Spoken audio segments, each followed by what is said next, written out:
I know there were no positives on the field, but because look, 0-2 with the team that you have struggled with the most waiting to come in. And by the way, they're coming off of a loss too. That is a really daunting proposition coming up on Sunday. What is scarier than facing San Fran? San Fran coming off a loss. I got one for you. Yeah. You ready? What? Facing San Francisco with them coming off of a loss and your one wide receiver who you can kind of count on left the game in a walking boot. Like this, That's worse. There's only two positives I can take from a Rams perspective leaving Arizona. One, Matthew Stafford walks among us. He was still healthy. He finished the game. And I gave him a lot of credit for finishing the game. I know there were some people that were worried about him. Yeah, he should not have been on the field at the end of the game. He's a competitor. I understand. I don't care. He should have not been on the field at the end of the game. Think trying to, make Kobe come out. DeMarco, I'm not saying it's easy. Yeah. I know, but sometimes someone needs to protect you from himself. Then you're going to have to make a show of it. Fine. That's the thing. And I don't think that's what's right for the team. I think you handle that in the meeting room.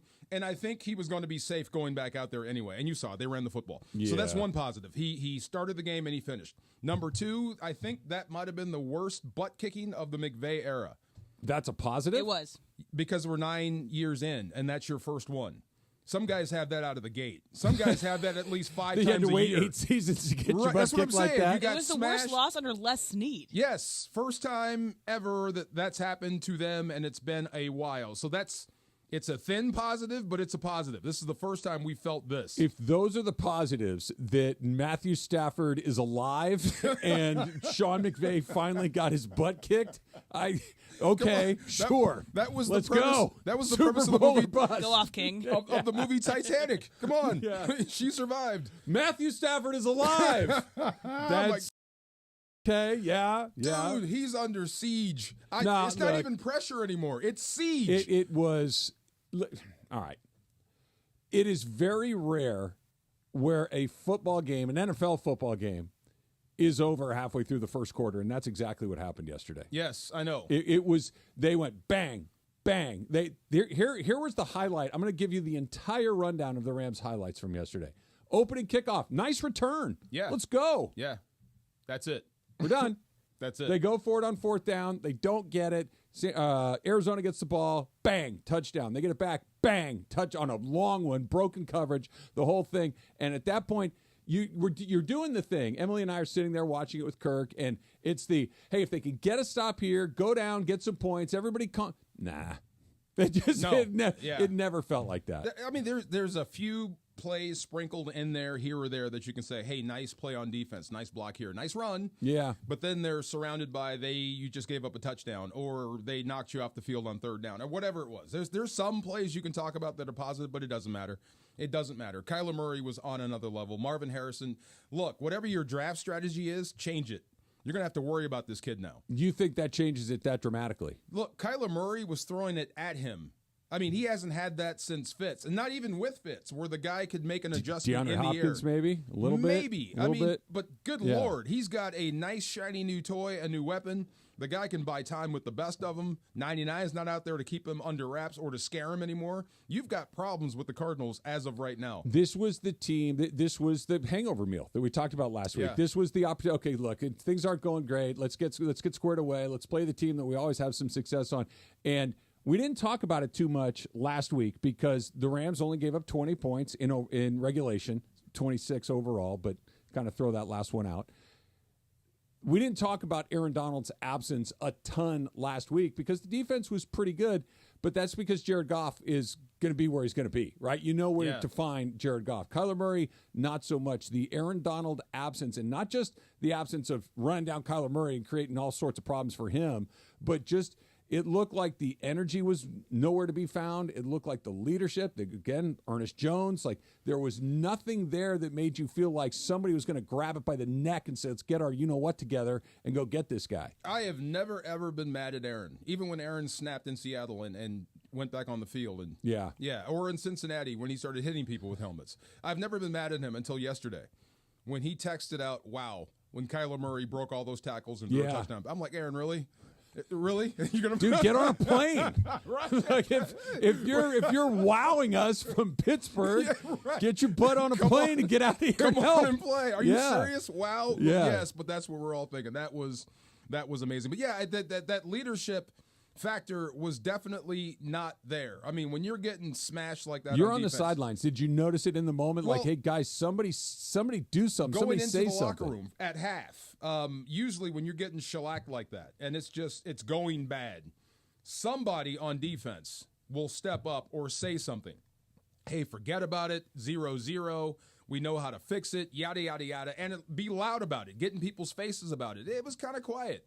I mean, it seemed like they were like everyone was waiting for the next guy to say something. And I've been there as a young defense, a young football team. You're waiting for for leadership to show up. It may be you. It may I was just going to say, you. so look, Aaron Donald was that guy. Jalen Ramsey was that guy. Ernest Jones was that guy. Eric Weddle could be that. Like, they're guys that have been around a long time, guys that have had success in the league, guys that are comfortable standing up and saying, you need to do better, you need to do better, I need to do better, and taking By it all what together. You just said, I don't know who that fits on the Rams defense. That's what I was just going to. Yeah. I'm going up front, it's all new guys. Yeah. Right? You're talking about Kobe Turner, who's in his second year. You're talking about Verse, who's in his first year. You're talking about Braden Fisk, who's in his first year. You're talking about Byron Young, who's in his second year. These are new guys. Yeah. The linebackers. Your most senior member was Tre'Davious White, and he had his got hands here, full with a rookie. and he was getting burned. He had his hands full with a rookie, and then you'd probably drop down to Quentin Lake. He had his hands full with Trey McBride.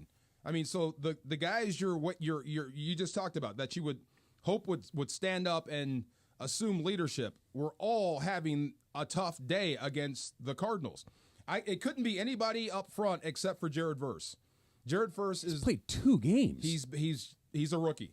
He's the biggest, he's the strongest, he's the loudest, but he's played 2 games. That's what where would you the are response right now. be? You played in the league 7 years. Yeah. If a guy, and I'm not saying you can't, and I'm not, maybe it'll even work, but if a guy that's been there for 5 minutes, at this point, a game and a half, stands up and starts banging on the table and say, we got to do more, what's the reaction from the veterans on that team? Well, you better play good if you're going to be that guy. That's what I'm saying. You better be great if you're going to be that guy. But at least somebody's got to say something. Even if it's wrong, somebody's got to say something and fire the troops up. Get in people's faces. Start a fight if you have to. Can a coach do it? I'm sure they can. They should. And they do when they come in. They try. But when you're trying to figure out, just like your players are, how to stop Kyler Murray, everyone's kind of, holding their rear end. Okay, I now that because there's not like McVay. There's not much I can call offensively if we can't run and we can't. Nothing. The running game was nowhere. Stafford, the ball hits his hands and he's got somebody in his face. And all those defensive stunts and rushes worked versus Murray. You just couldn't get him on the ground. So how do I help you as a coach? I designed a play. I got you there. You have to bring him down. That's the problem. So everybody's just kind of holding on. All right, I'm going to try. This could be wrong. I'm hoping it's not. What? We'll see. Go ahead. Could Arizona just be really good?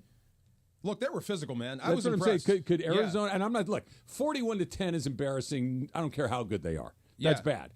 41-10 is bad, period, full stop, new book, close it, we're going on to the next thing. Yeah. But could the new book be Arizona had a 2-touchdown lead in Buffalo against a Bills team that I think we all agree is pretty good. Had them on the ropes. They're 2-0. They had you engaged Marvin Harrison in that offense in that game. Yeah. Who knows what that looks like?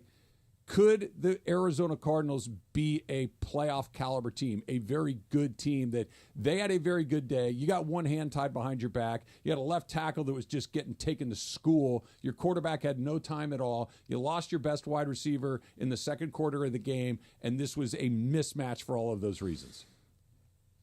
To answer your question, I'm not sure, but they are playing a physical brand of ball, and I did think, I'm like, Gannon's got these guys going.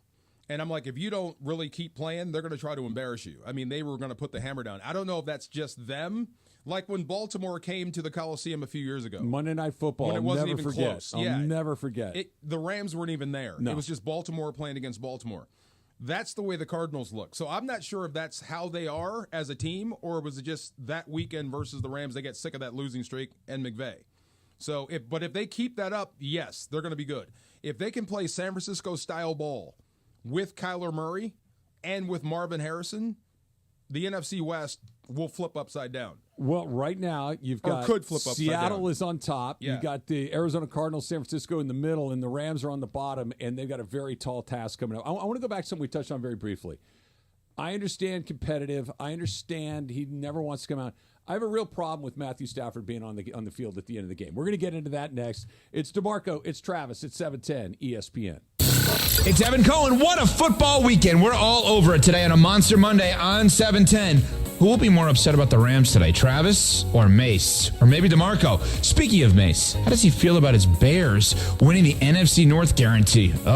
Raiders won for Ireland and Bergman. Oh, and Cappy must be happy about the Chargers. Enjoy all of the Monday sports talk and tomfoolery. Tomfoolery, that's what we're using, Morales. Start the early morning drive tomorrow with our show on Sportsmanlike. Evan Canty and Michelle, 3 to 7 a.m. on 710 ESPN.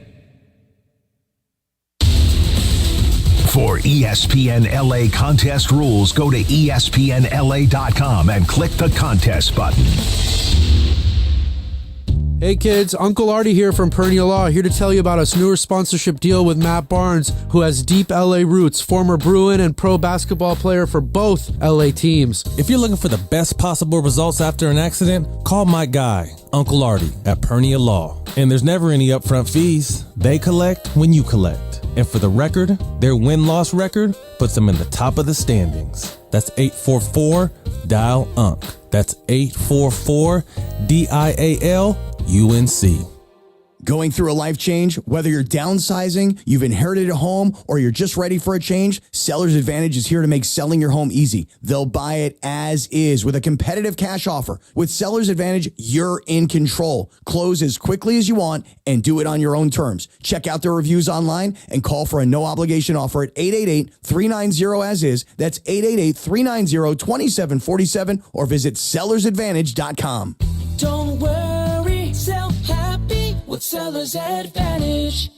Hey football fans, there is nothing sweeter than a cold glass of Stella Rosa and watching your team compete. But Stella Rosa wants to make it even sweeter and hook you up with the chance to win an experience to the biggest game of the college football season. You could win 2 tickets to the game, airfare, and a hotel for you and a friend. Head over to ESPNLADreamTicket.com to enter the Dream Ticket Sweepstakes presented by Stella Rosa, America's favorite semi-sweet, semi-sparkling wine. Please celebrate responsibly. Must be 21 or older to enter.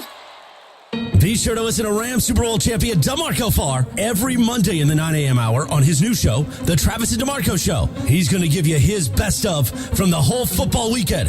And you know, when DeMarco serves up a best of, you know it means something. Don't miss it. They've got their best of the weekend, plus your chance to win a Fantasy Springs weekend getaway prize pack with your best of. That's Mondays in the 9 a.m. hour on the Travis and DeMarco Show on 710 ESPN. Made possible by Fantasy Springs Resort Casino. Escape the everyday at Fantasy Springs Resort Casino, just minutes from Palm Springs. The Black Crowes Happiness Bastards Tour rolls on. Celebrating their first new music in 15 years. And all the hits. Friday, December 6th at Fantasy Springs Resort Casino. Tickets on sale now at FantasySpringsResort.com or 1-760-342-5000. Don't miss the Black Crowes Happiness Bastards Tour. Just as every point matters, every detail counts in our meticulously crafted vehicles. Experience luxury at the top of its game. Welcome to Cadillac of Beverly Hills, the #1 Cadillac dealer in the Western region for the 3rd year in a row. Come and check out the incredible selection of new and pre-owned vehicles today at our showroom, 8767 Wilshire Boulevard in Beverly Hills, and at CadillacBeverlyHills.com. With NFL Sunday Ticket and YouTube TV, you can watch the most live NFL games all in one place, which means you can watch the Rams and the Colts and the Vikings and the Bengals and the Buccaneers and the Chargers, or whoever you're rooting for, all in your living room. But not literally, of course. That would be dangerous. Watch every game every Sunday with NFL Sunday Ticket and YouTube TV. Sign up at youtube.com/NFLST. Local and national games on YouTube TV. NFL Sunday Ticket for out-of-market games excludes digital-only games. Hey football fans, with BetMGM's second chance promotion, you'll get your stake back if your first touchdown scorer scores second. BetMGM and GameSense are money to gamble responsibly. See BetMGM.com for terms. 21 plus only. This U.S. promotional offer not available in Mississippi, Nevada, Ontario, or Puerto Rico. Gambling problem? Call 1-800-GAMBLER. Available in the U.S. For New York, call 877-8-HOPE-NY or text HOPE-NY 467-369. For Arizona, call 1-800-NEXT-STEP. For Massachusetts, 1-800-327-5050. For Iowa, 1-800-BETS-OFF. For Puerto Rico, 1-800-981-0023. Subject to eligibility requirements. Partnership with Kansas Crossing Casino and Hotel. And yes, welcome to the Travis and DeMarco Show, now mornings 9 a.m. to noon on 710 ESPN, your destination for LA sports. Let's get back to the fellas. The Travis and DeMarco Show continues right now. Derelict in my responsibility. Roars to you, Em. How are you? Roars. Okay. We got sidetracked. Yeah, we did get a little sidetracked. Your Steelers are 2-0. That does feel pretty good. Nice. Sure. Yeah. How many field goals? 100. Yeah, they have one touchdown. And they have more wins than touchdowns. They won. That's amazing. I did this on the post-game show, but, I can't get that excited. They beat me down so much in terms of I know what the season's going to be. They're going to lose the first game in the playoffs. Who cares? Who cares? Russell Wilson cares. He got a game ball out of the deal. I love it. That's who cares. Yeah. Buenos dias, Jorge. Buenos dias. Tough day for you, too. Wow, because of the Niners? Yeah, but I won the week. It's all that matters. Nice. I forgot about that. And by the way, Feliz Día de la Independencia, Mexican Independence Day today. Is it really? Yeah, hey, that's right. nice. Yeah. Yes, sir. Thank you. Gracias, Travis. Today is Mexican Independence Day. Oh, okay. Wow. They had the water tower in Santa Ana lit up this morning in El Tri. Oh, yeah.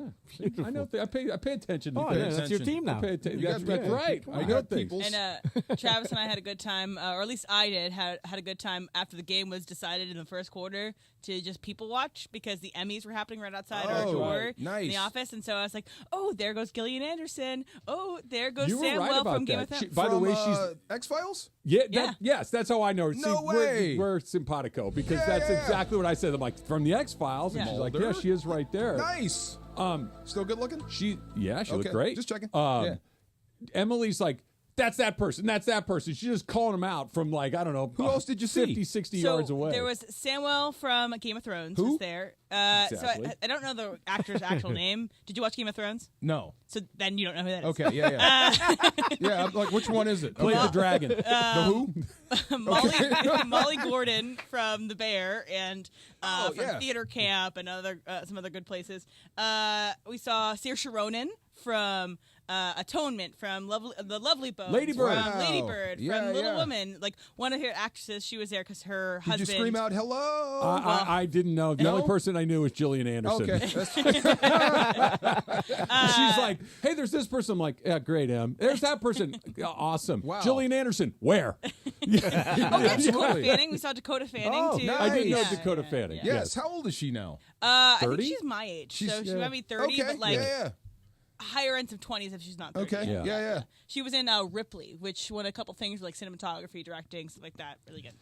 What was her big young movies, Dakota Fanning? She was My Girl. Man on Fire. She was also Man in on Fire. the Tom Cruise movie War of the Worlds, I think. Yes. She was in that. So, but yeah, she was a young actress. I always got her confused with Anna Sophia Robb, who was in Bridge of Terabithia and a bunch of other stuff. So, anyway. Here are our standings after 2 weeks in our NFL Pick'em. Oh, gosh. Jorge won the week again. He's 2-0. He has 15 points total. He had 5 points for the week.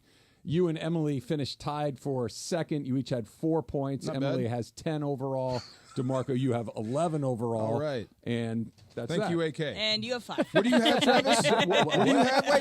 Wait, Travis. My headphones don't work. We need a Travis update.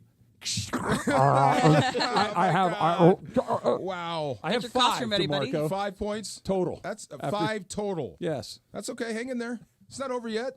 Then I got 15 weeks to go. Percentage-wise says you won't make the playoffs, but yeah, keep look, fighting. if I'm on the Rams right now. I'm 0-2. Yes. But you could be the 2023 Texans. Who knows? I could be the 2023 Texans. Speaking of years, said it after the first half of the Detroit game in week 1 that this had some 2022 vibes. Yeah. And where 5 and offensive 11? linemen start dropping down. It's like, Rams held it together. They played a good game against the Detroit Lions. They lost, but you're like, okay, that could have been a disaster, and it wasn't. Yesterday was a disaster. There were really no positives to pull out of this.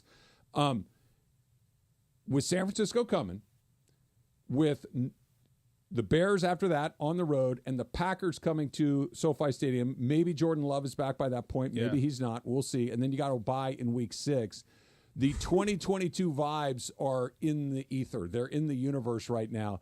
And that's why what's coming up on Sunday feels so incredibly important. Obviously, 0-3 is a real problem, but the snowball rolling down the hill at that point, it feels a lot like what we saw the year after they won the Super Bowl. Scary. And I said this before. If there's one guy that should feel like bad and should be hiding, and when you take the field, you should be lights out. Like you should have a Pro Bowl year after this, is Alaric Jackson. Yeah. Because a lot of this is because you're not there.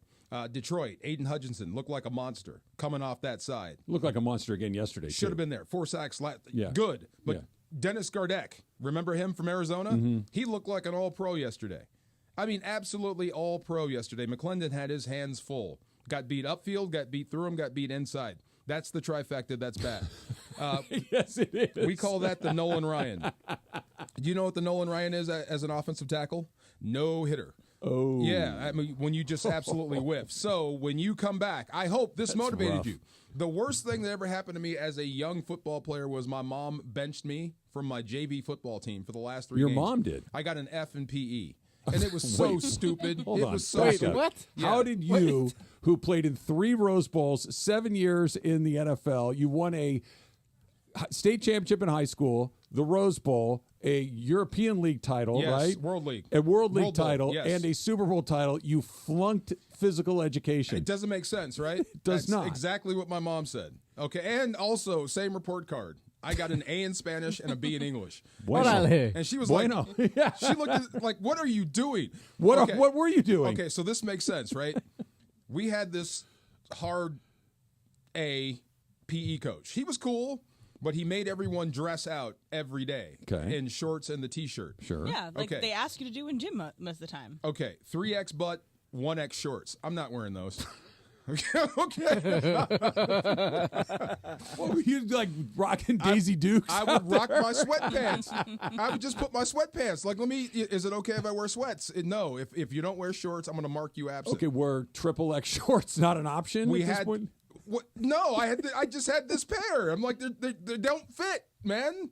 And so every time I didn't wear the shorts, he marked me absent. Every 2 unexcused absences, you dropped a grade. So I flunked PE. That added up quickly. Right. But my mom was like, you figure something out. This is stupid. So 2 XL shorts sewn together. steal some if you got to. I don't know. One for each leg. You're getting marked absent every day you don't wear these shorts, but I'm like, I am not wearing these Daisy Dukes out there. So it's BYB, right? Blame your butt. Exactly. So she yanked me off the field. I had to watch my team play the last 3 games without me from the stand. She made me go to every single game. They lost. All 3 times. All 3 times. We weren't very good anyway, but now I'm watching my team get beat from the stands, and it absolutely killed me. So going back to the Rams, I hope Alaric Jackson and what you've seen, I hope it's absolutely killing you. And I hope when you take the field again, you show the world how remorseful you are for not being there for your guys 2 weeks in a row. You hope it's not too little too late. You know, he's going to come back, and at least you got 4 of your 5 guys up front now, right? That center Steve Avila is out for a while. Right, Yeah. maybe what was reported over the weekend is maybe November. Sometime in November he comes back, so that's a ways off. He's going to miss some time.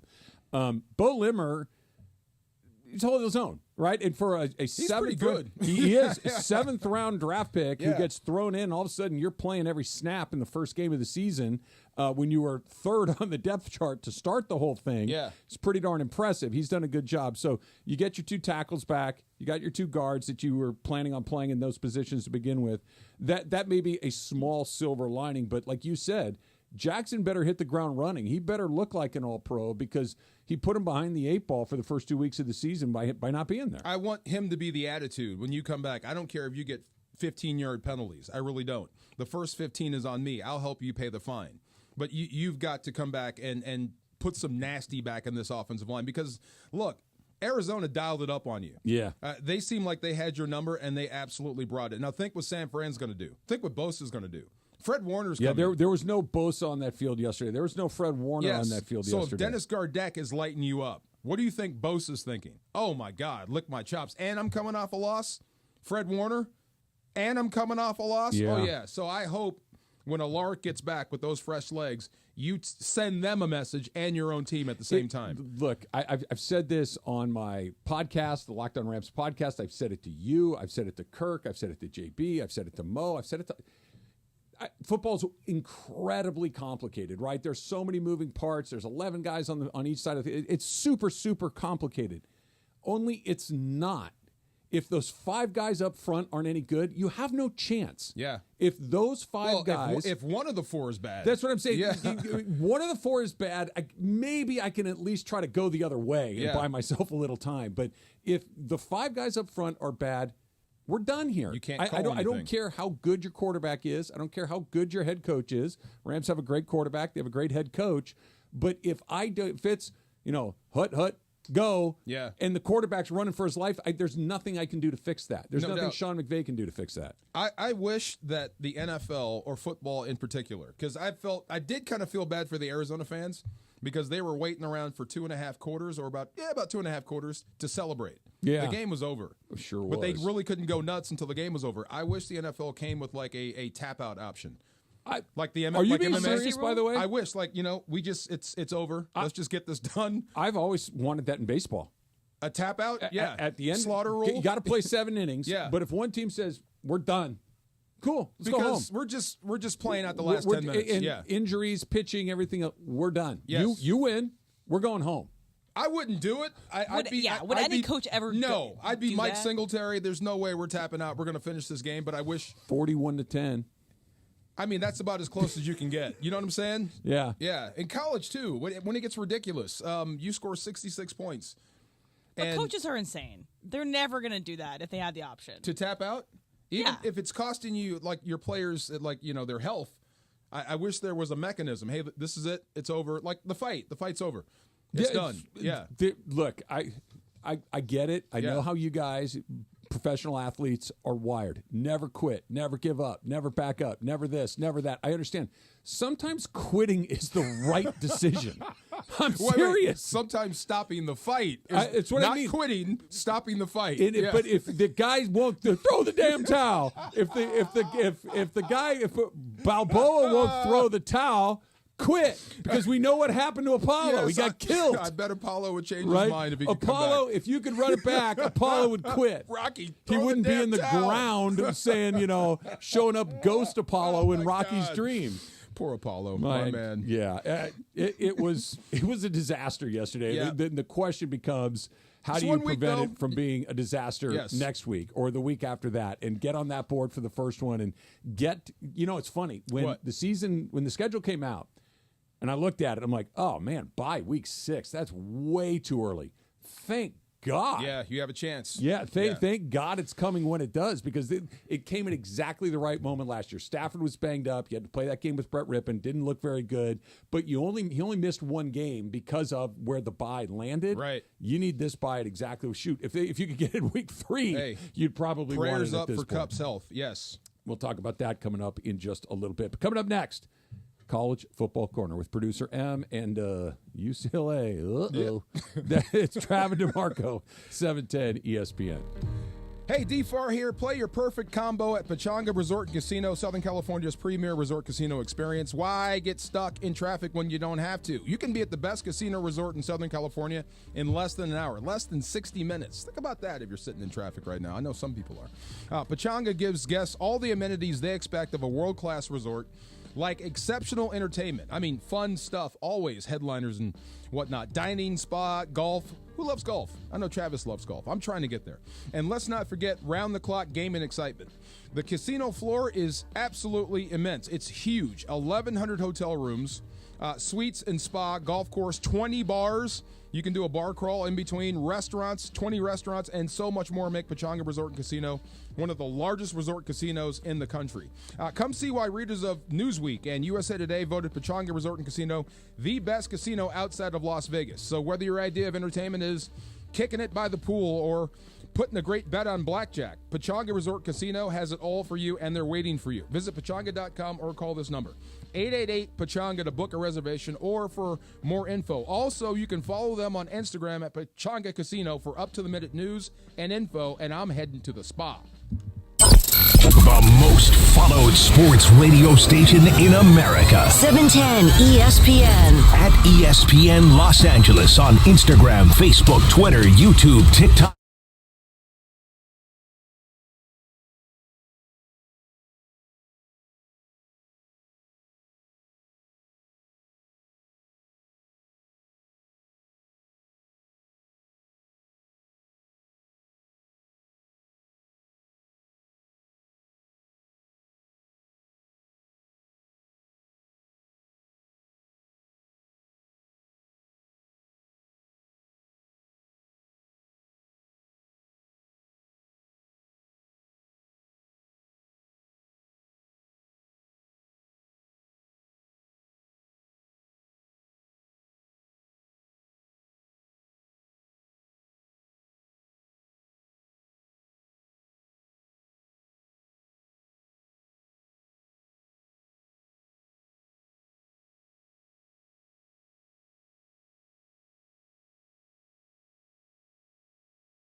This is Rams Super Bowl champion DeMarco Farr. You know I have quite the history at ESPN LA, going all the way back to the mid-2000s when I did that weekday show on the station. Then I escaped to St. Louis.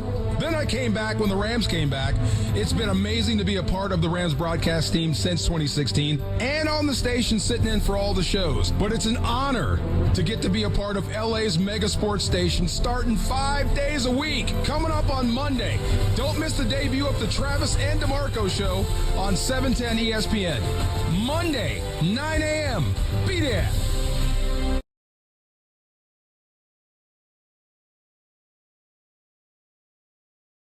You need to never miss a play, like North America's #1 home fire safety brand, Kidda. Because on a day full of football sounds you love, like fight songs, roaring crowds, and your favorite commentators... like me, Kirk Herbstreit. The last sound you want to hear is... Defend your game time with Kidda and the Home Depot. How doers get more done. Based on total household installations as of December 2023. This is the Travis and DeMarco Show. Now weekdays 9 a.m. to noon on LA's mega sports station. 710 ESPN. All right, our first college football corner is obviously going to go out to our fearless leader, Greg Bergman, and his UCLA Bruins. Welcome to the Big Ten, guys. UCLA's first game of the Big Ten, they ended up losing 42-13 to the Big Ten juggernaut. Oh, wait, Indiana? Yeah, Ohio, Indiana. So, we were talking about this in the meeting beforehand, but do the Bruins have a win on their schedule this season? They probably do. What's the schedule? You ready? Yeah, go ahead. All right, so UCLA has scored a grand total of 2 touchdowns in 2 games. 14 points, 2 games. Better than the Steelers. One in each game. Okay. Right? So one in each game. They Okay. scored 1 in their 16-13 victory against Hawaii. They scored 1 in their 42-13 loss to Indiana. Okay. Here's what's coming up. On Saturday, they will take on the LSU Tigers in Baton Rouge. I don't Not like to be Feinbaum, but I'd say LSU. Their next game is back at the Rose Bowl against a number 9 ranked Oregon Duck team. I think we know what's going to happen there. They go on the road to take on Penn State. On the road to Penn State. Yep. You're being fed to the Lions, literally. You come home for a game against Minnesota. Okay, iffy. Maybe.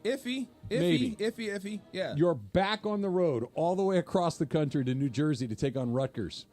That's a tough flight. That's a long way That's a to long go. flight. Yeah. You're back on the road again the week after that. You got to buy in between there, but you got to go back this time to the middle of the country, Nebraska, who looks like they may. Rules got Matt him going. Rules got him going. Rules got him going. Pat Mahomes light. Yeah. Right. That is Raiola. getting creepy. Yeah. That is It getting is. That's real weird. creepy. It is really He's weird. even starting to talk a little Dude, bit like it. Yeah. Come on, man. Doing the same pregame warm-up routine where he runs in the field and he jumps up and down at the same time. He's trying to That be is Patrick gimmick Mahomes. infringement. Look, if it works, it's work. Dress for I the job get you it, want. but if it's like, hey, look, I'm going to try. This guy never loses. Yeah. I'm going to try that. I had a buddy that said, think of it in terms of a cover band. And I'm like, Yeah. oh, okay.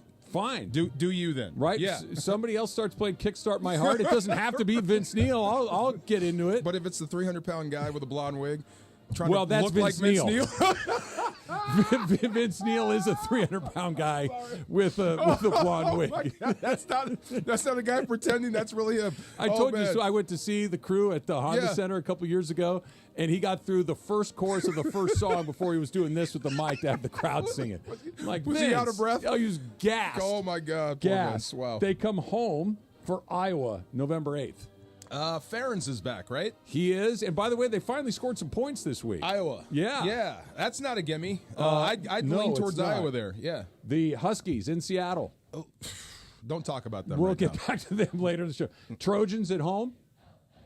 I think we know what's going to happen there. And then they get Fresno State at the Rose Bowl to finish off their schedule. And that's not a gimme. Here, Minnesota's an opportunity. Rutgers is an opportunity. Fresno State's an opportunity. Those are three opportunities. And I'm going to win That's all three of them. maybes. Those are three maybes. Yeah. The rest of them in big trouble. I'm hoping. I want Deshaun Foster to do well there. I just don't see it happening this year. Didn't Plaschke write a bad article this week about he doesn't think the fix-it is there? I saw Plaschke take down the Dodgers this weekend. I must have missed the UCLA one. I think I read that somewhere that he said, Deshaun Foster said, we're going to fix it, and Plaschke said there is no fix-it there. There isn't. There's no wherewithal to fix it. Here's the cold, hard truth about what you saw from UCLA this weekend. They don't have any talent, and they're not well coached. Yeah, that's a problem. That's a problem. They looked bad versus Hawaii They and did. still won. They did. Yeah, so you're like, this is not a good way to start. And some decision-making that was weird, and it doesn't look like there's, okay, sometimes you look at a team like, that's a good player, that's a good player, that's a good player. They got to get it fixed. Or even if the talent isn't really high level, they execute pretty well. They're pretty solid in their assignments. They don't freelance. They just kind of follow the script. Yeah. They're not doing that either. It's kind of an 0 for 2, under-talented and under-coached. They should do a 30 for 30, like broke programs. Instead of broke athletes, broke programs. Because they are teetering. This could be bad for a while for the Bruins. It doesn't seem like they care about football. And I mean, like, they obviously I can't believe that. It's the Bruins. Come on. They care about basketball, clearly, right? They care about their Olympic sports. They got a good baseball program. They got a good softball program. They're good at track. They're good at swimming. Pretty much everything else. Right. They're good at the other stuff. Their football program. And I get that Chip Kelly really knifed him. That when Kelly left, after all the musical chairs had kind of been filled and all the hot candidates had been, snatched up. Yeah. But Deshaun Foster does not look ready for this. No. He just doesn't. And I'm not trying to revisit his press conference in the Big Ten. Oh, but when he blanked? But it was one of those, I think it was a glimpse into him. But, look, you said something the other day. There's some holes there? Well, there's sometimes stuff goes wrong. Yeah. And sometimes you just gotta, we're just gonna keep rolling. Hey, you gotta go and introduce. You didn't tell me I had to do this. I got it. We're in LA. Yeah, maybe it's not gonna be perfect, but it can't be. Well, we're in LA, like SC. That can't be the way you do it, right? I'm sure he wants that back. Yeah, I cannot believe that program. This is the program I grew up on. I have relatives that went there. I have a brother that went there. They cousins, thought they uncles. had you in the bag. Oh yeah, a long time ago. They were so arrogant. Yeah, really? I'll see you in the Rose Bowl. That's what I said. Yeah, they thought I meant coming to play for them. No, I'll see you in the Rose Bowl.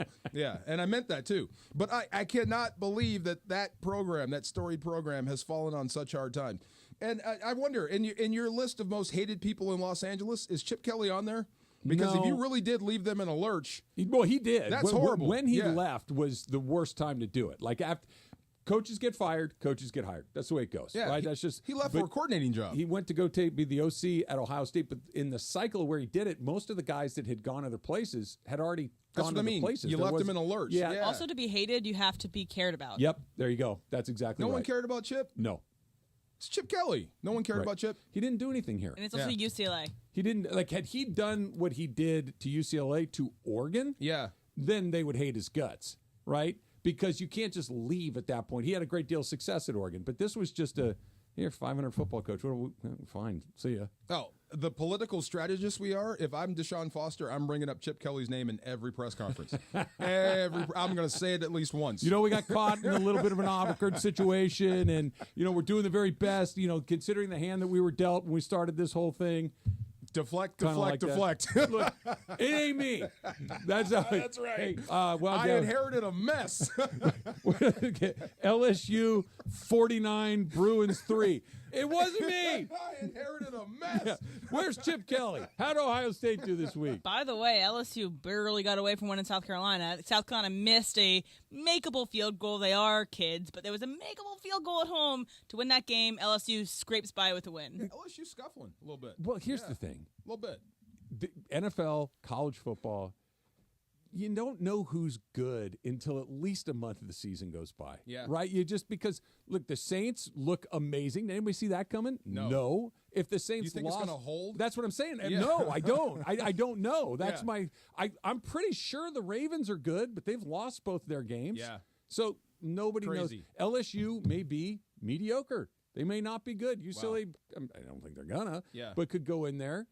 SC, that win against LSU, great win. Fast forward to December, and LSU is, 5-7. Yeah. Doesn't feel quite the same. See, this is how Vegas was built, because I'd be willing to bet my house that Baltimore will rebound and come back. Baltimore make is not the as playoffs? bad as an 0-2. Yes. No. And I would bet the same house that this will not hold for New Orleans. And I bet by the end of the year, I'd lose. You'd be homeless. You'd be looking for those old PE shorts. Oh my God. I'm not wearing those. I feel like I've discovered, not I've discovered, but you have allowed me to take a glimpse.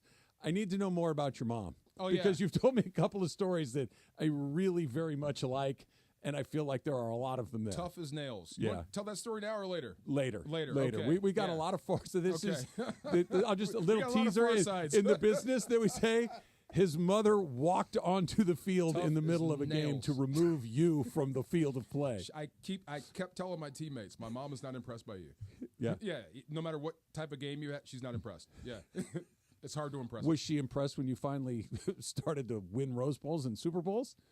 She critiqued me at the Rose Bowl. At the Rose Bowl. What's your mom's name? Linda. I like Linda a lot. She's tough. Yeah, Yes. sounds like it. Sounds like it. All right, we've got a great new partner for a great new segment, Best of. And here's the best part of it. You get to be a part of it. Caller number 7 right now. You will give us your best of the NFL weekend. And if you are caller number 7, you'll get a Fantasy Springs weekend getaway gift pack. But you got to call. Got to be number 7, 877-710-3776, 877-710-ESPN. Call right now. That's coming up next. It's Travis DeMarco on 710 ESPN. You never have to miss a moment of LA's mega sports station. Get the all-new ESPN LA app. Just search ESPN LA in your App Store or Google Play. Download, tap, and bam! You got 710 ESPN in the palm of your hand. Did you know it can now take up to 11 weeks on average to hire for an open position? Look, if you're hiring for a growing business, stop waiting and start using ZipRecruiter. 3.8 million businesses have come to ZipRecruiter for their hiring needs, and so should you. Right now, you can try ZipRecruiter for free at ZipRecruiter.com/LA. That's ZipRecruiter.com/LA. ZipRecruiter, the smartest way to hire. Hey, it's Mason. Football is back. The Commerce Casino and Hotel is your new place for Monday Night Football. We've teamed up with Commerce. Monday Night Football happening all season starting September 9th. Food and drink specials, all kinds of giveaways, even athlete appearances. Go to CommerceCasino.com for details. Of course, you can always hit the tables before or after the game for some great poker. When you think Monday Night Football, think Commerce Casino. Got to be 21 to play. Play responsibly. Gambling problem? Call 1-800-GAMBLER or visit problemgambling.ca.gov. Take a sip of sunshine this season with Milagro Tequila. What's up, guys? It's D-Far. Milagro Tequila is made from 100% blue agave, crafted for bright flavor and exceptional smoothness. Enjoy the freshest margaritas with Milagro Silver, mix up some palomas with Reposado, or simply sip Milagro Añejo on the rocks. Milagro at your favorite retailer, in stores, and online. Welcome to the brighter side of tequila. Milagro Tequila. Must be 21 and over. Please enjoy responsibly. At Hyundai, we make a big deal about the little things, like the little fact that 9 Hyundai vehicles have earned IIHS top safety picks this year, and offering a little thing called America's Best Warranty, because delivering safety and quality, pretty big deal. Visit your nearest Hyundai dealer today. Hyundai, there's joy in every journey. Get 1.99% APR for 60 months on the Hyundai Tucson and Tucson Hybrid. See your SoCal Hyundai dealer. Offers end September 30th. Call 714-568-7676 for details. Hey guys, it's Cappy. You've heard me talk about my personal situation with my divorce and subsequent custody battle in the past, and I know that you need a team behind you to get the justice you deserve. My friend Mark Reel and his team at Real Fathers Rights are here to help you guys. Visit realfathersrights.com/710. That's REEL. realfathersrights.com/710 or call 323-870-1611. That's 323-870-1611. Real Fathers Rights. The Father's Rights Attorneys. Madame Giselle senses a change in your future. Is it a promotion? I see a door opening. Ooh, to a corner office? There's a creature. Beady eyes, lots of hair. Is it my boss, Dave? No, raccoons everywhere. Your RV door is open, and they're chewing everything. Not a problem. I'm covered by Progressive. Do you see a bigger paycheck? Customize your coverage with Progressive's Pest Damage Protection and be prepared for the unexpected. Progressive Casualty Insurance Company and Affiliates. Pest Damage Protection available for RVs less than 6 years old. $250 deductible applies to any claim. With NFL Sunday Ticket and YouTube TV, you can watch every game, every Sunday, all in one place. Which means you can watch the Dolphins, and the Broncos, and the Lions, and the Cowboys, and the Jets. Or whoever you're rooting for, all in your living room. But not literally, of course. That would be dangerous. Watch every game, every Sunday with NFL Sunday Ticket and YouTube TV. Sign up at youtube.com/NFLST. Local and national games on YouTube TV. NFL Sunday Ticket for out-of-market games excludes digital-only games. And it is the Travis and DeMarco Show, right here on 710 ESPN, a Monday edition, which means Fantasy Springs Resort Casino is going to help us with the best of the football weekend. Best of the football weekend. Let's get his thoughts, the Rams Super Bowl champion, DeMarco Farr, with his best of the football weekend right now.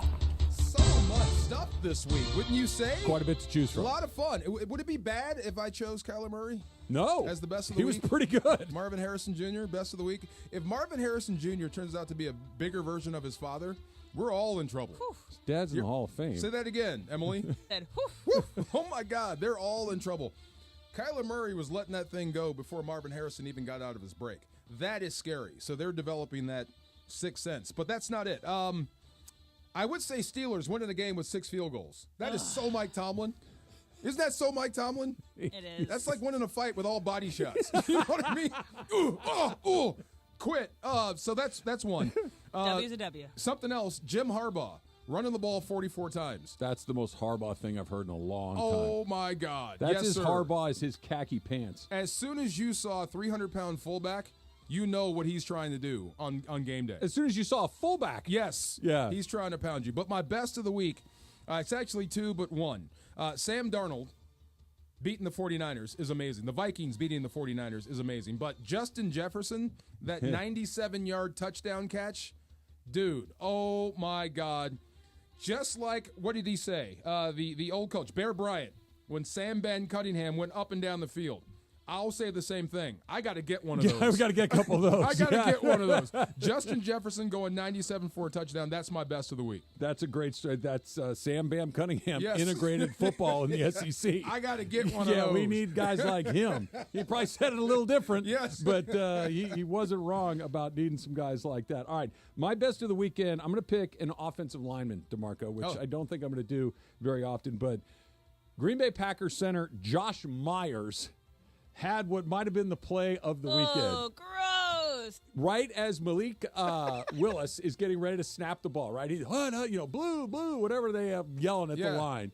Right before the snap, he turns his head slightly to the right and vomits all over the field, and then simultaneously snaps the ball, comes out of his break, and picks up a guy right away. It went vomit, snap, block, all in about a second and a half span. It was unbelievable, and I don't know if that's just nasty offensive lineman being nasty offensive lineman. That's super impressive. It was incredibly impressive. Snap, block. In not like puke. that. And a biohazard. Right.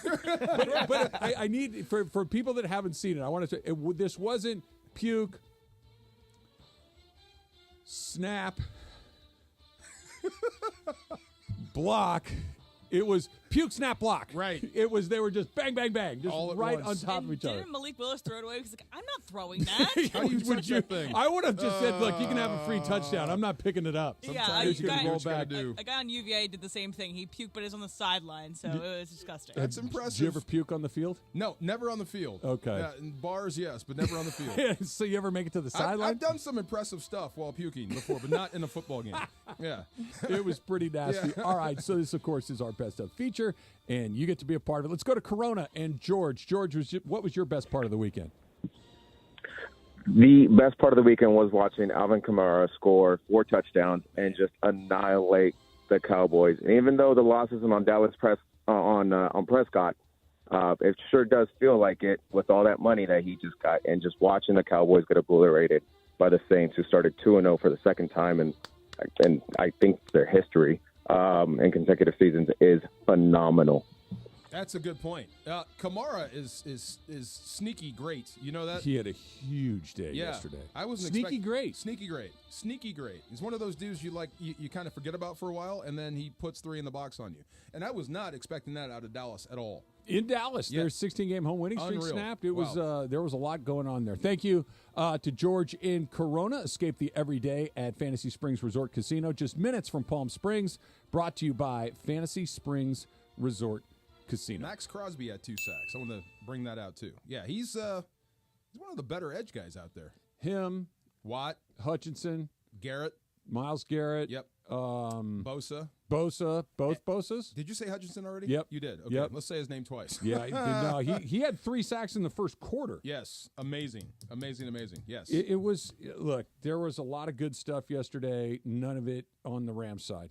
Not on either side. Not on the offensive side, not on the defensive side. Tape, Trav. I wouldn't. Is that a real thing? I've heard that before. I've heard players say that. I've heard coaches say, we're not even going to watch the tape. We're going to throw it in the trash. Absolutely. That's a real thing. It's not just an expression. The best thing to do is forget about this and move on. Because if you watch it, you'll get depressed all over again. I mean, why would you want to see that? Why would you want to see Kyler Murray do that to you again? Like, make you look silly. Is there nothing to learn from it? What can you learn from it? Block better, tackle better, no. Cover better. I mean, some clips, if you have some issues, some communication issues, maybe up front the defensive line with the way Connor was running, and it was too easy for him to get through the middle, you might watch that. But as a team, no, we're not going to watch this. The tackling was atrocious yesterday. Move on. This is not us. This is It was like Alex Grinch tackling. Yes. Look at Emily coming in hot on the old SCDC. I like that. No, it was bad. It was really bad. It was bad. They out-hit you. They outplayed you. They outscored you. They absolutely handled you in that game. So no, I would not watch that tape as a group. Okay, so defensively, first game against the Lions was not bad at all. Yesterday was an abomination. Is the defense as bad as it looked yesterday, or is that a bad day relative to what we saw in Detroit? Okay, so either we're not as good as we thought up front, and that could be. You have some question marks. Bobby Brown, big question mark. I think Byron Young, Kobe Turner is doing what he can. Braden Fisk is learning. So either we're not as good up front as we thought, or and this could possibly be, that Arizona's offensive line is better than we thought, because they blocked like you-know-what yesterday. Wasn't a lot of... Well, they got pressure on Murray. They just couldn't get to him. He just kept escaping. On the run. Right. When James Conner, that dude is 235 pounds of solid muscle, works out with Aaron Donald. This is a smaller version of Aaron, so you're hitting steel. When he's hitting the hole on a dead run, you've got no chance. If you come up to tackle him, you're going to hurt yourself. There was a time when I worried about Roseboom. He faced him up and got ran over. I'm like, oh my God, I hope he gets up. Yeah. Yeah. I mean, that's ugly. So that means you're not getting off blocks up front. It's 2 games. I'm going to keep telling myself this. It's 2 games. I don't want to make any broad, sweeping generalizations after 2 games. I would not have hated to see a fight yesterday. Okay. I would not. I thought of you. Yeah. I did. You as a pitcher, right? We talked about this. When a guy has you, what's your only recourse? I need to make you uncomfortable. So I was thinking, when Kyler Murray is just doing whatever he wanted, somebody might have to go vigilante here. We're going to make you need to be uncomfortable again. A little You're bit. way too comfortable all of a sudden. Let's listen to a podcast. One of my favorite non-Dodger baseball player of all time, George Brett. Yeah. Okay, he's my favorite of all time. I was listening to a podcast where he was a guest, and he was talking about the Royals and what we're talking about right now. And he said the Royals lost 105 games last year, and they didn't have one fight. and I'm like, yeah. Like at some point, this can't be okay. We can't be comfortable with what's happening. I'm not saying you become a lunatic and you fight everybody every time they strike you out or every time they block you, but at some point, no, you're not doing this to me. You might beat me. You might have a day where you're just kicking my butt up and down the field but you don't get to do this to me. Yeah. And that felt like maybe one of those days yesterday. Like Arizona? Yeah, a penalty, a confrontation, something. I know how I would have handled it, and the guys of my ilk would have handled it. We would have hit Kyler late. We would have roughed him a little bit. Yeah. We would have, let him know that he's not safe out here, even after the whistle type stuff, just to slow him down, just to get him off, his spot from being comfortable. He felt like he can do whatever, but the Cardinals out-hit you, they outplayed you, and they won every little shoving match. They even won the trash talking. All of it. All of it. All of it. There was nothing to hang your hat on that one. Yep. Not a surprise at all where the Dodgers find themselves in the starting pitching department. That's coming up next. It's Travis and DeMarco on 710 ESPN. Pretty good day on Prize Picks yesterday. Just saying, early in the season, some less thans, not a bad way to go. Unless, of course, we're talking about Caleb Williams, because Prize Picks is giving you a freebie all month long. In the month of September, when Caleb Williams throws for 1 yard, you get a win. So don't miss the deal on Prize Picks, because it is gone when September ends. And you know Prize Picks, right? You put the app on your phone, you enter the code 710, and you pick more and you pick less. For instance, tonight, Monday Night Football, Jalen Hurts, Philadelphia Eagles, 230.5 yards passing, more or less. Kirk Cousins, Atlanta Falcons, 225.5 yards, more or less. That is how easy it is to win at Prize Picks. You can win up to 100 times your money on Prize Picks with as little as 4 correct picks. And when you download the Prize Picks app and you use the code 710, you get $50 instantly when you play just $5. That's code 710 on Prize Picks to get $50 instantly when you play just $5. You don't even need to win to get your $50. It's guaranteed. Prize Picks, run your game. LA's mega sports station. 710 ESPN. Don't miss Travis and DeMarco. It's T-Raj and D-Far. You could find some sort of self-wicking fabric. No, I gotta feel quick. I gotta feel fast. I want to feel naked out there. Come on. Weekdays at 9 a.m. on 710 ESPN. When pain keeps you from doing what you love, Hoag Orthopedic Institute gets you back to you. We are ranked number 18 in the nation and number 1 in Orange County for orthopedic and spine care by U.S. News & World Report. From the surf to the green, our world-class doctors are there, which is why more Californians choose Hoag Orthopedic Institute for orthopedic and spine care more than any other hospital. At Hoag Orthopedic Institute, there is no one better at getting you back to you. Proudly founded by premier physicians in partnership with Hoag. Learn more at HoagOrthopedicInstitute.com.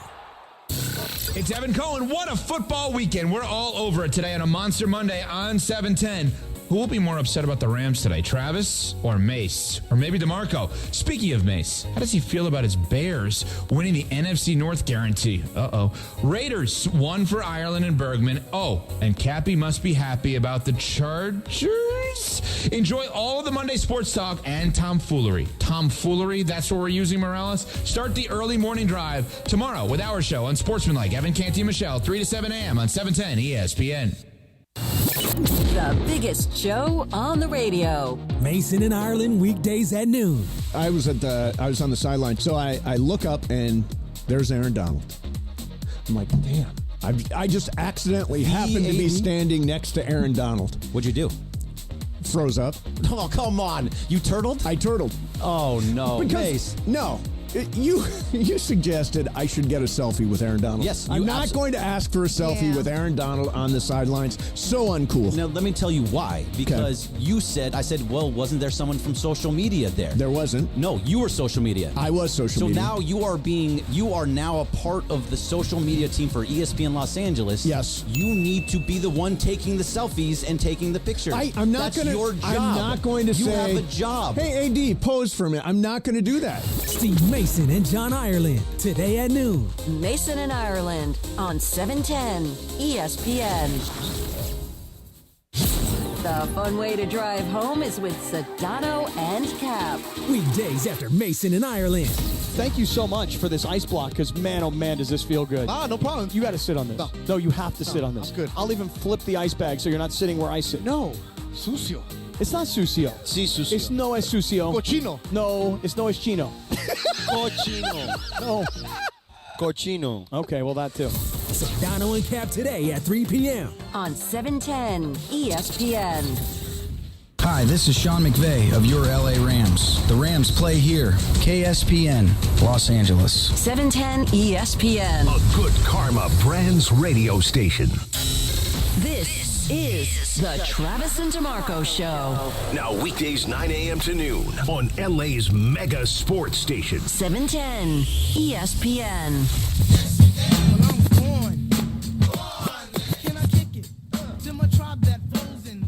You know how you said you I shouldn't say you said, you noticed that I had mentioned at one point to Marco that I've only really kind of been committed to exercising at a handful of different times in my life, and they've always been directly connected to some sort of crisis in my life. Okay. Right? Or sport, right? Well, when I was competing as an athlete, that's different. That's because adult life. Career. Yes, Okay, post my very brief athletic endeavors. Team USA, man. Why do you keep downplaying that? Come on. Because it played in sounds. Russia. We did play in Russia. I never told you. You know what the best part about the Russia thing was? Their catcher wore the jock in the cup outside his pants. Come on. It was Are terrific. you dead serious? Yeah. Outside of his on the uniform? outside, and they would another guy would come in the next inning, they'd take it off and give it to him, and he'd wear it. But it's outside the pants. It's not as I bad had a as great salad. I don't want it anymore. That's disgusting. Okay. He wasn't a very good catcher. Okay. Yes. So anyway, I don't know if I'm about to revert back to my traditional ways, because my youngest son today, we are taking him to college. Yeah. College. And we're moving him in tomorrow morning. Yeah. And then I'm coming back, and there will be no children in my house, and I'm going to be a mess. So I'm just giving you a heads up that this wonderfully positive attitude that I bring to work every single day may be temporarily interrupted, because this is really deeply going to screw with me. Okay, so for all the parents that have youngsters, they don't know what you're talking about. They will. They would love to be you right now. Like they say, when the kids are little, this is the most true thing anybody ever told me. Yeah. The days are long and the years are short. I get that. Right? Yeah, The days are, some days like, just get me to 8 o'clock. Yes. Just let them go to bed. Please go to bed. And get to the next day. Yes. And I'll be much better tomorrow. And then you turn around, they're 17 and they're gone. Right. It's like, no. Let's run it back. I don't want to do this. Daddy, this is are terrible. you playing with wind chimes when I go to bed? What do you mean wind chimes? I keep hearing this tinkling. Oh, no, that's a glass of ice. So that's a glass. Yeah, I'm either going to get him going to liver failure or a deep depression or both. How does the move-in work? Is it Michael, get out, guys, come on? Or is he like, stay a little longer? How has it been with the other kids? Yeah. Bobby he's ready, man. Yeah, see ya. Yeah.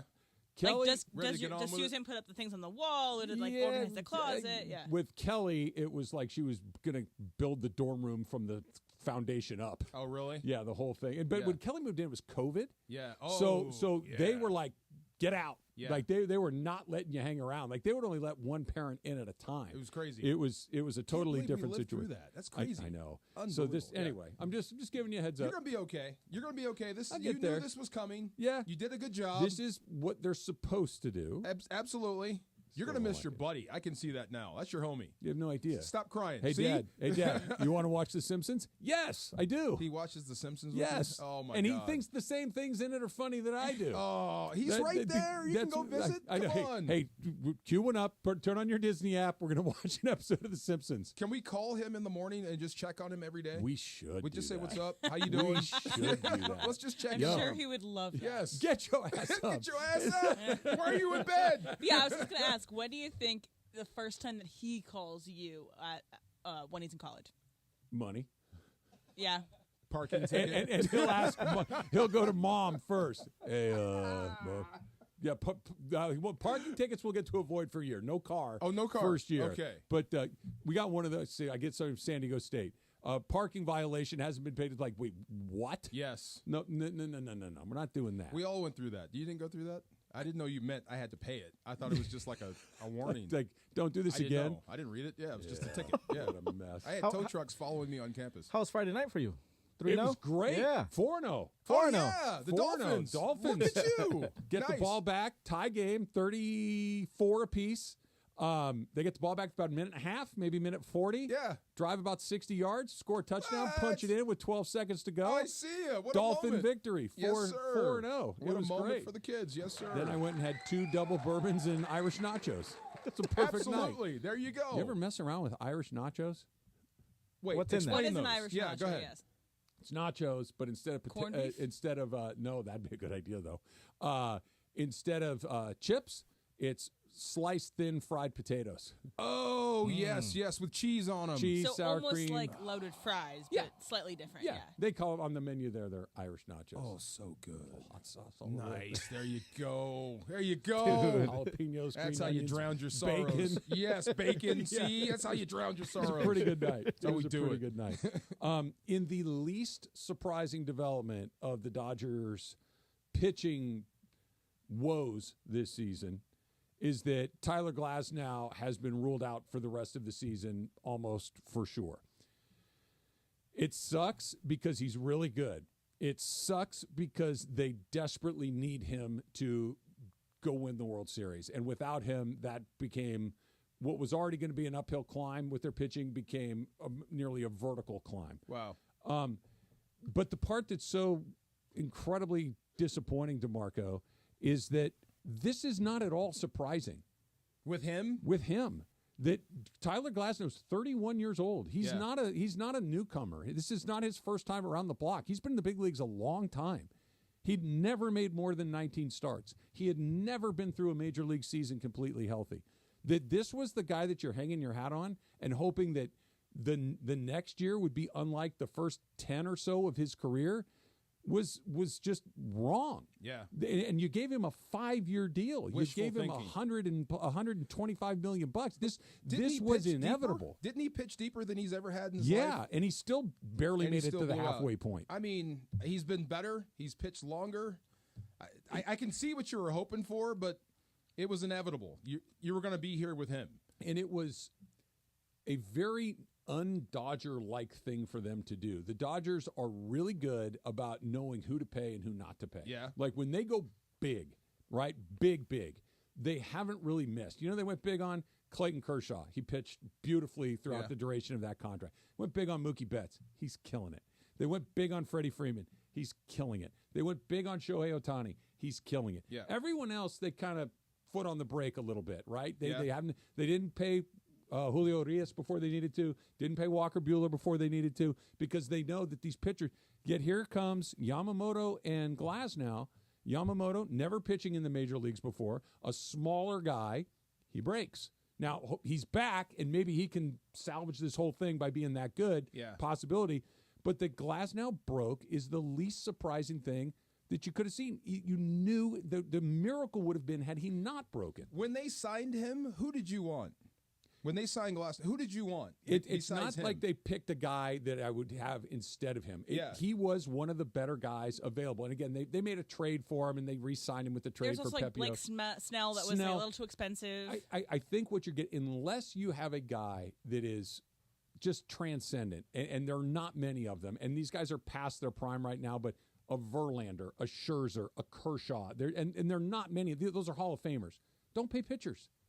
Don't pay them long-term high-dollar deals. Like a running back? They break exactly you like a running back. You don't pay pitchers long-term, older guys long-term. Okay, I got you. Middle-aged guys. Yeah. The formula, and this is awful to say, but it's the truth. The formula is the Buehler formula.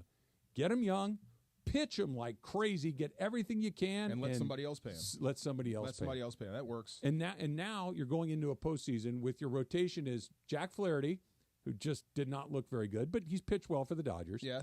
Yamamoto, who's thrown 4 innings in 3 months. Yes. Okay. Yeah. Walker Buehler. Who looked okay. Better. How many did he walk? 5. 5. Okay. But you won. You did win. You won. You walked. You're not going to walk. He showed some oomph. You're not going to walk. He did. He showed some competitive, and he's a competitive guy. I think he's a good pitcher. Yeah. He just hasn't pitched well this season.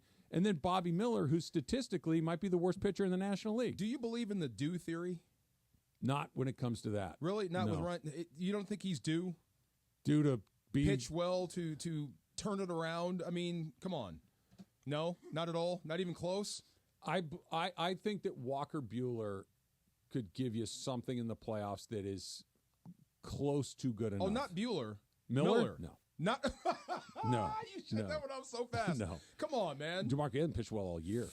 That's what I mean. Don't you think he's due? No. But it's not a due. No. It's due is Reggie Miller missing 10 threes in a row. He's due to hit He's him. Reggie Miller. Yeah, it's he's going to gonna go be hot. in. Steph misses a bunch of threes. Yeah.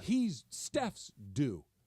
He's never been But good. when I'm trying to think of if Jared Vanderbilt misses a bunch of threes, he's not due. He just doesn't shoot That's great. who you are. Right? Okay. It's like Yeah. that's the difference. Yeah. And he has pitched poorly all year long. Other than his first start or two of the year were pretty good, but after that, he's been lost. How many dingers how many home runs has he given up this year? Miller? Yes. A lot. A lot. Is that he's not walking leading the guys. majors? He's walking guys. He's giving up home runs. Home runs are going to happen. I'm okay with the home run thing, believe it or not. It's the walks that scare me to death. Yeah. Because That's if how the you home lose a runs series. follow the walks. Yeah. So here's what you're asking your starting rotation to do. You got to find a way to cover 4 wins with 2 pitchers and a bullpen. Those bullpen guys are going to pitch. The days that Yamamoto and Flaherty pitch, your bullpen's going to pitch in those games. So those guys aren't pitching 7-8 innings. It's just not how it works. They're going to pitch. If they give you 6, you're in pretty good shape. Okay, so that means the bullpen's got to cover, say they each give you 6. Okay, they each give you 6. They each give you 6. That means the bullpen's got to cover 6 remaining innings, 3 in the first game, 3 in the next. Okay, that's 6 guys. With an already taxed bullpen. Now you're into game 3 and you're going to get 4 innings. And again, it's not that the bullpen isn't good. I think it is good. It's just that they've been used way too much. You know what I'm going to say? It's time for bats. Hats for bats. Bats need to step up. I know what they say. Good pitching beats good hitting. You know why they it say needs to that? be the opposite. You know this why they year. say that? What? Because it's true. Yeah, right, it does. But you have to change that this year. They got one thing. Yeah. Tell you what it is next. It's DeMarco and Trav, 710 ESPN. You never have to miss a moment of LA's mega sports station. Get the all-new ESPN LA app. Just search ESPN LA in your App Store or Google Play. Download, tap, and bam! You got 710 ESPN in the palm of your hand. Hey guys, John Ireland here. To build a winning team, you have to have the right people doing what they do best. If you're in a position to hire for your business, listen closely, because we have the ultimate teammate, ZipRecruiter. And you can try ZipRecruiter for free today at ZipRecruiter.com/LA. Hiring the right candidate is hard.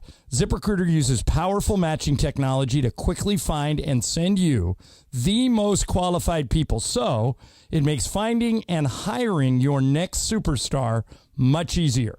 This is why 4 out of 5 employers who post a job on ZipRecruiter get a quality candidate within 1 day. So be like the 3.8 million businesses who have come to ZipRecruiter and sped up their hiring process. Try ZipRecruiter today for free by going to ZipRecruiter.com/LA. That's ZipRecruiter.com/LA.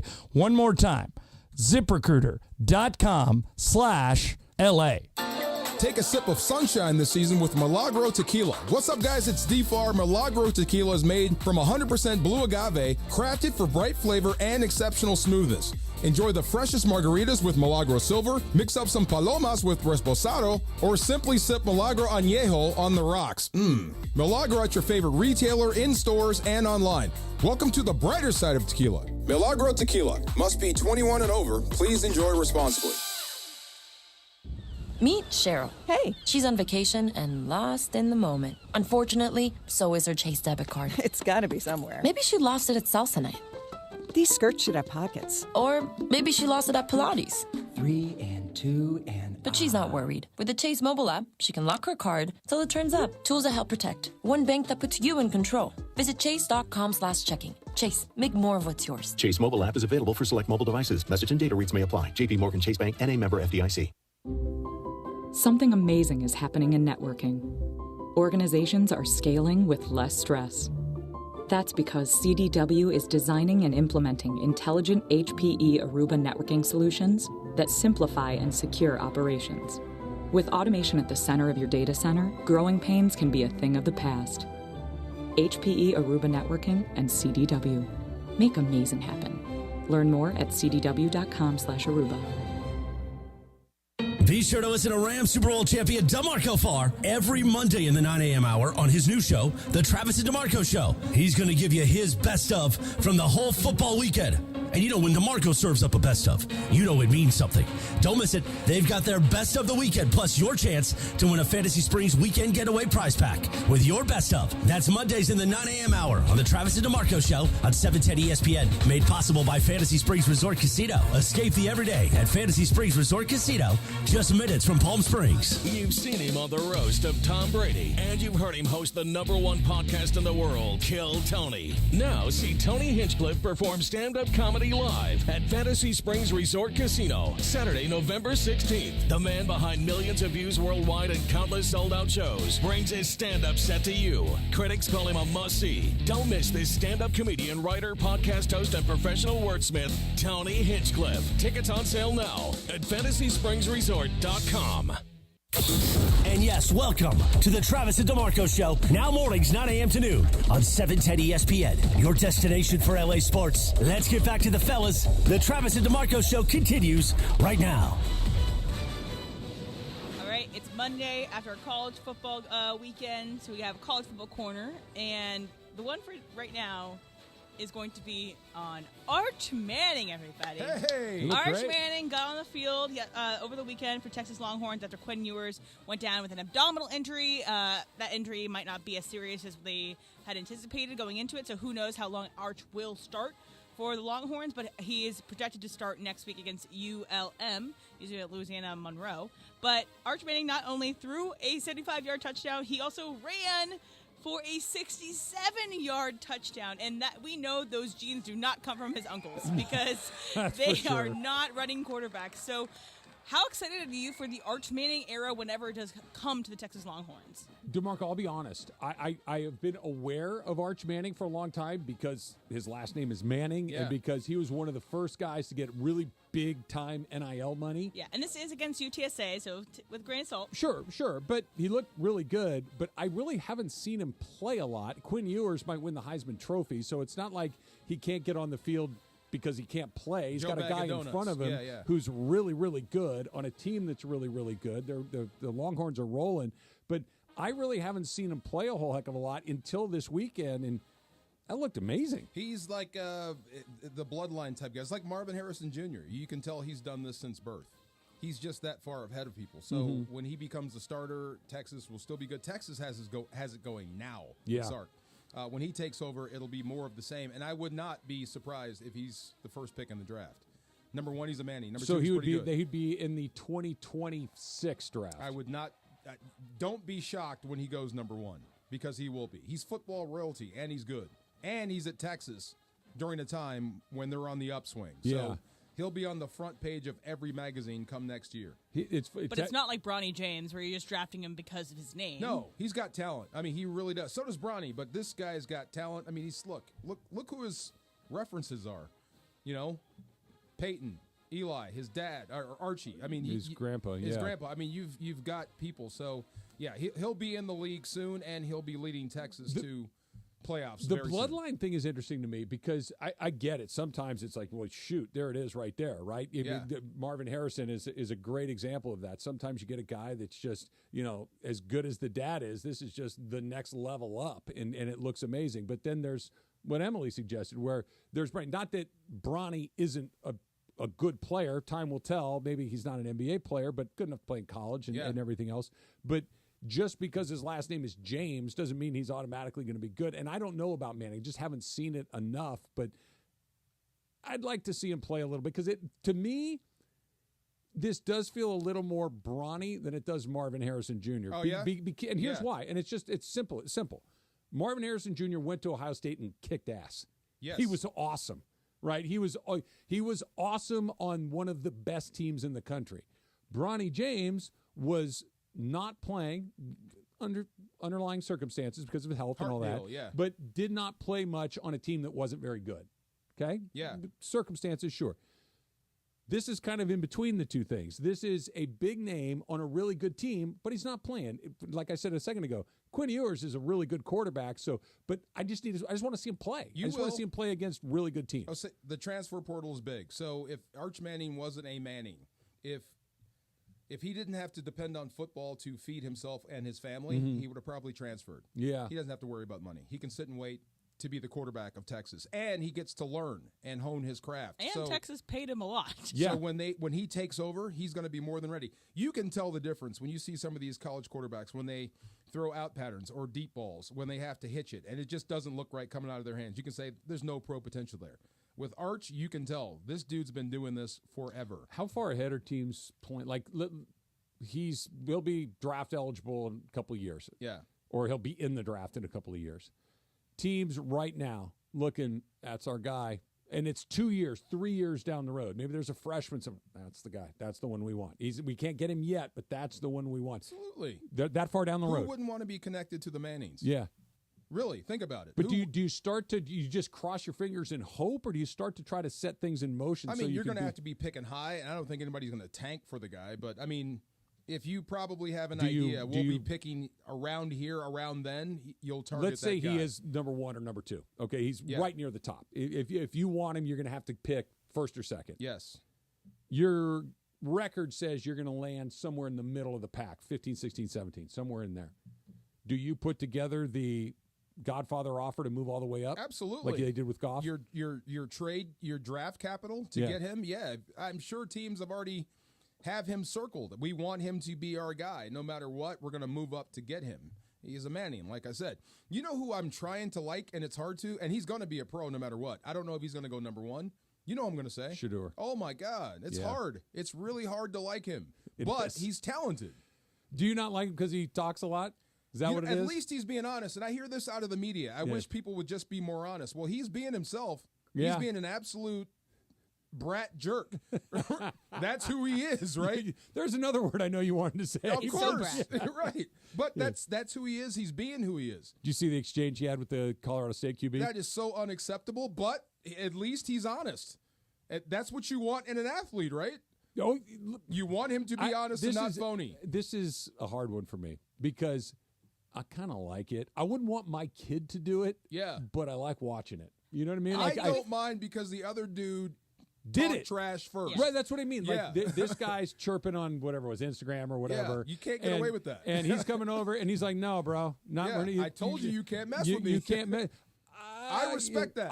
I do too. I wouldn't want my kid to do that, but I don't care that Shedeur Sanders does it. Yeah. As long as it's not pushing the blame when it's your fault at times. Okay? Yes. Because like after like the last game, against Nebraska, he blamed his offensive line. Okay, sure. One, your offensive line is there to protect you. So if you're talking mess about your offensive line, do they want to protect you anymore? Regardless.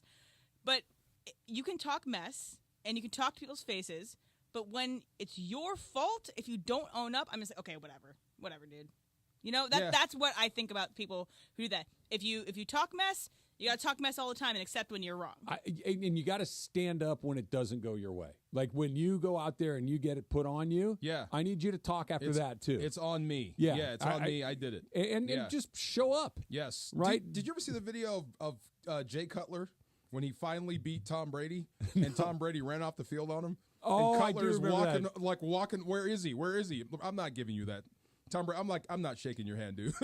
I don't know if you had a chance to see it. I didn't get a chance to see it much because we were doing the Rams pregame show. I guess Tom Brady game number 2 was another. No, really, not bad. Anybody? Again, no. I read a couple of different things. Again, I didn't see it, but it was one of those. Yeah, it's okay. Like it's okay. Wow. Not terrible, but certainly not wow. And you could not turn on the TV this weekend if you were watching college football, if you were watching Major League Baseball. Didn't matter where you had it. Yeah. Fox wasn't promoting the Cowboys and the Saints. They're promoting Tom Brady. Him. Wow. Commercials with him. And it's like, well, that's weird. Come on, Tom. I mean, I get it. They're paying him $38 million a year or whatever it is. But Amazon didn't lead their marketing for games with saying Al Michaels is calling our games, and Al Michaels is somebody that people might want to hear from. Yeah, I don't quite. I get it if you got him because you got, but this is the hell of doing this job, because as a player, you just can't point to the scoreboard and say we won. Yeah. Oh no, you have to talk. You have to be interesting. You can be bad at this, Tom. Yeah, you know what? That's funny you say I don't it like think he's that. bad. He's not bad, but I think you're onto something. Bad at this, there's this fear of being bad, and so I'm going to pull back rather than go for it. Like this, I'd rather be criticized for not saying enough than, dude, will you shut up? Right.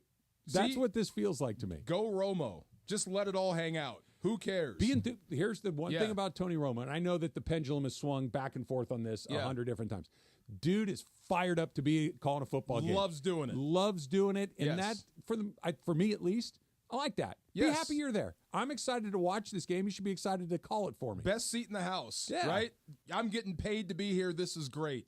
That's what it should sound like, right? So you've done color on games. Do you? Is it a rhythm thing? You got to find it. Because you don't have trouble finding your words. You know his head is swimming. Yeah. I mean, he's got a bunch of people in his head right now. He's trying to figure himself out. Have you done TV? Oh yeah. Yeah. You got to. There's a lot going on up there. You're trying to figure it out. And like you said, as an athlete, back in the day, all he had to do was point at either the banners or the scoreboard. Nope, different now. Ring finger. Right. Can't do that now.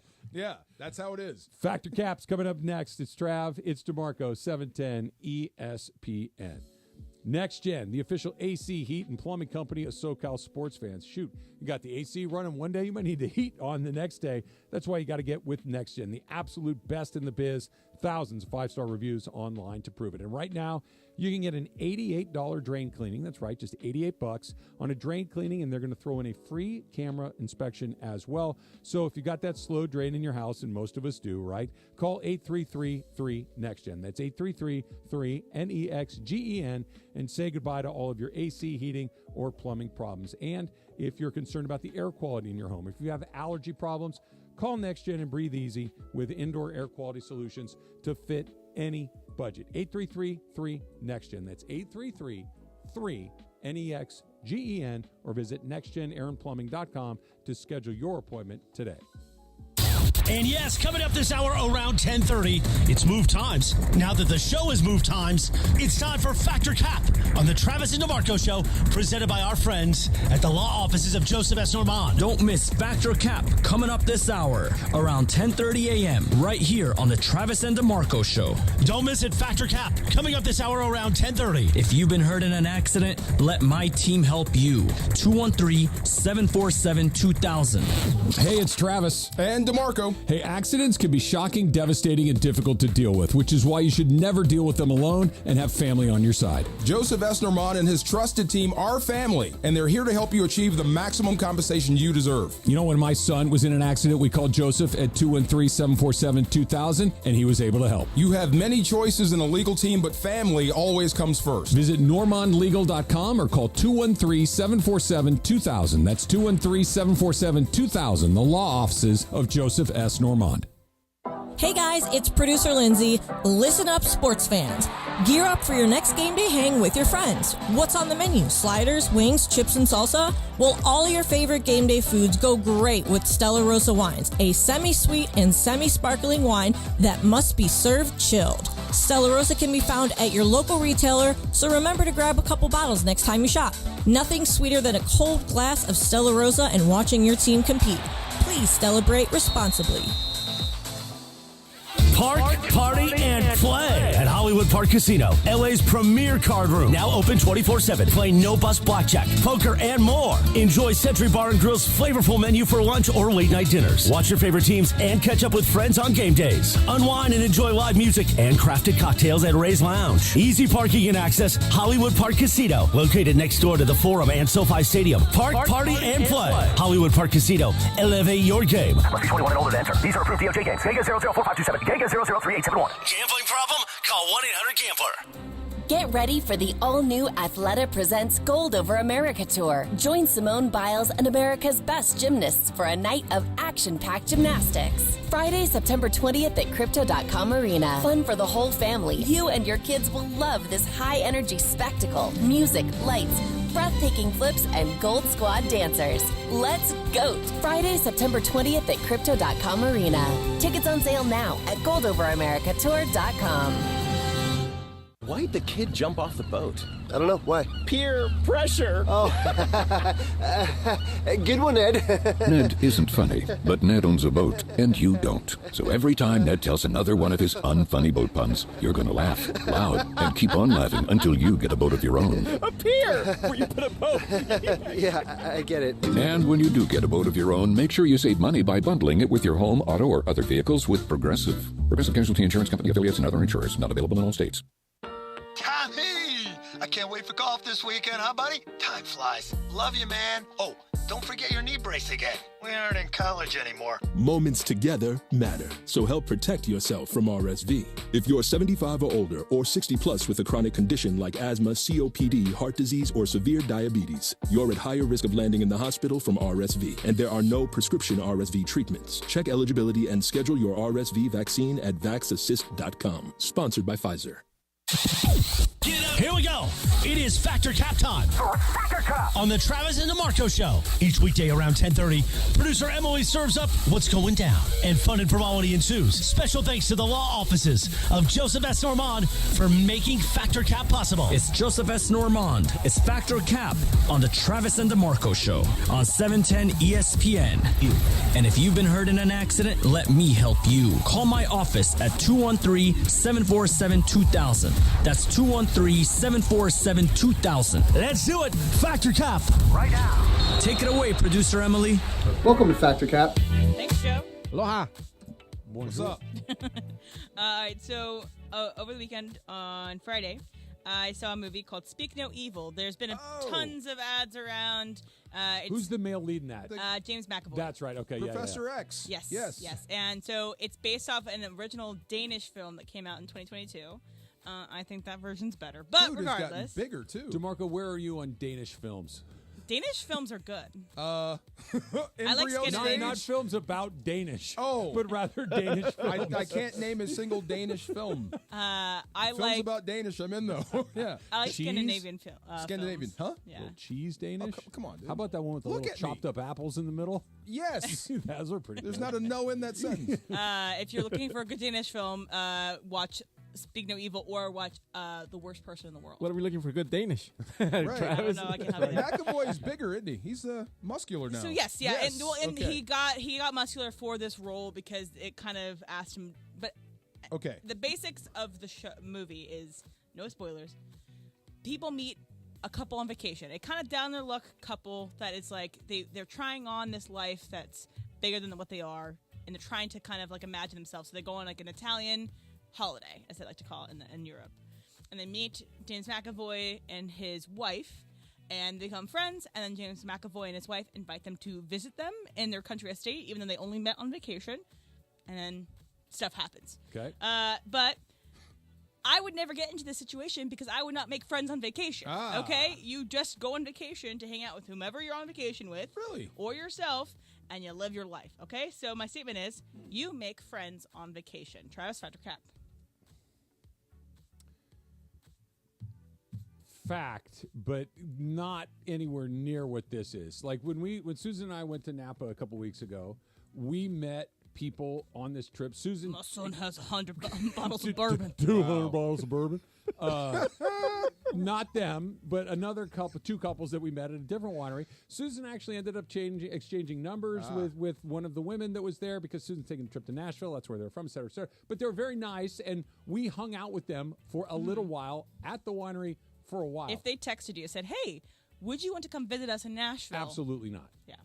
I would not. If they had said, hey, we're going to dinner at this place tonight, would you like to join us? That would have been a thank you, but no. Like, I will make friends in the moment, friendly chit-chat, how you doing, where you from, what do you do? But I'm not going to anybody's house. I don't go on vacation often enough. I don't want to spend, Susan and I have had this argument many times. Yeah. Why don't we go on vacation with blank? And I'm always, no. I don't want to do that because I don't take them enough. I want to do it with you. I want to do it with somebody that is. I want to spend time with you, with my family, with my kids. I don't want to do it with other people. I don't want to share an agenda that just doesn't interest me at all. So DeMarco, you make friends on vacation. In fact, I was gonna let me tell Susie. Let's that thing we're gonna invite them to. Let's just tell them no. If you invite me to dinner, I'm coming. But if you say, Trev, do you want to go to Mexico we had for tickets, a week? We had plane tickets, hotel. We had it all booked. First class? Oh, absolutely. Oh, We're getting ready to rock it now. Too late now. You done messed it up. It's all over for you. Fact, absolutely.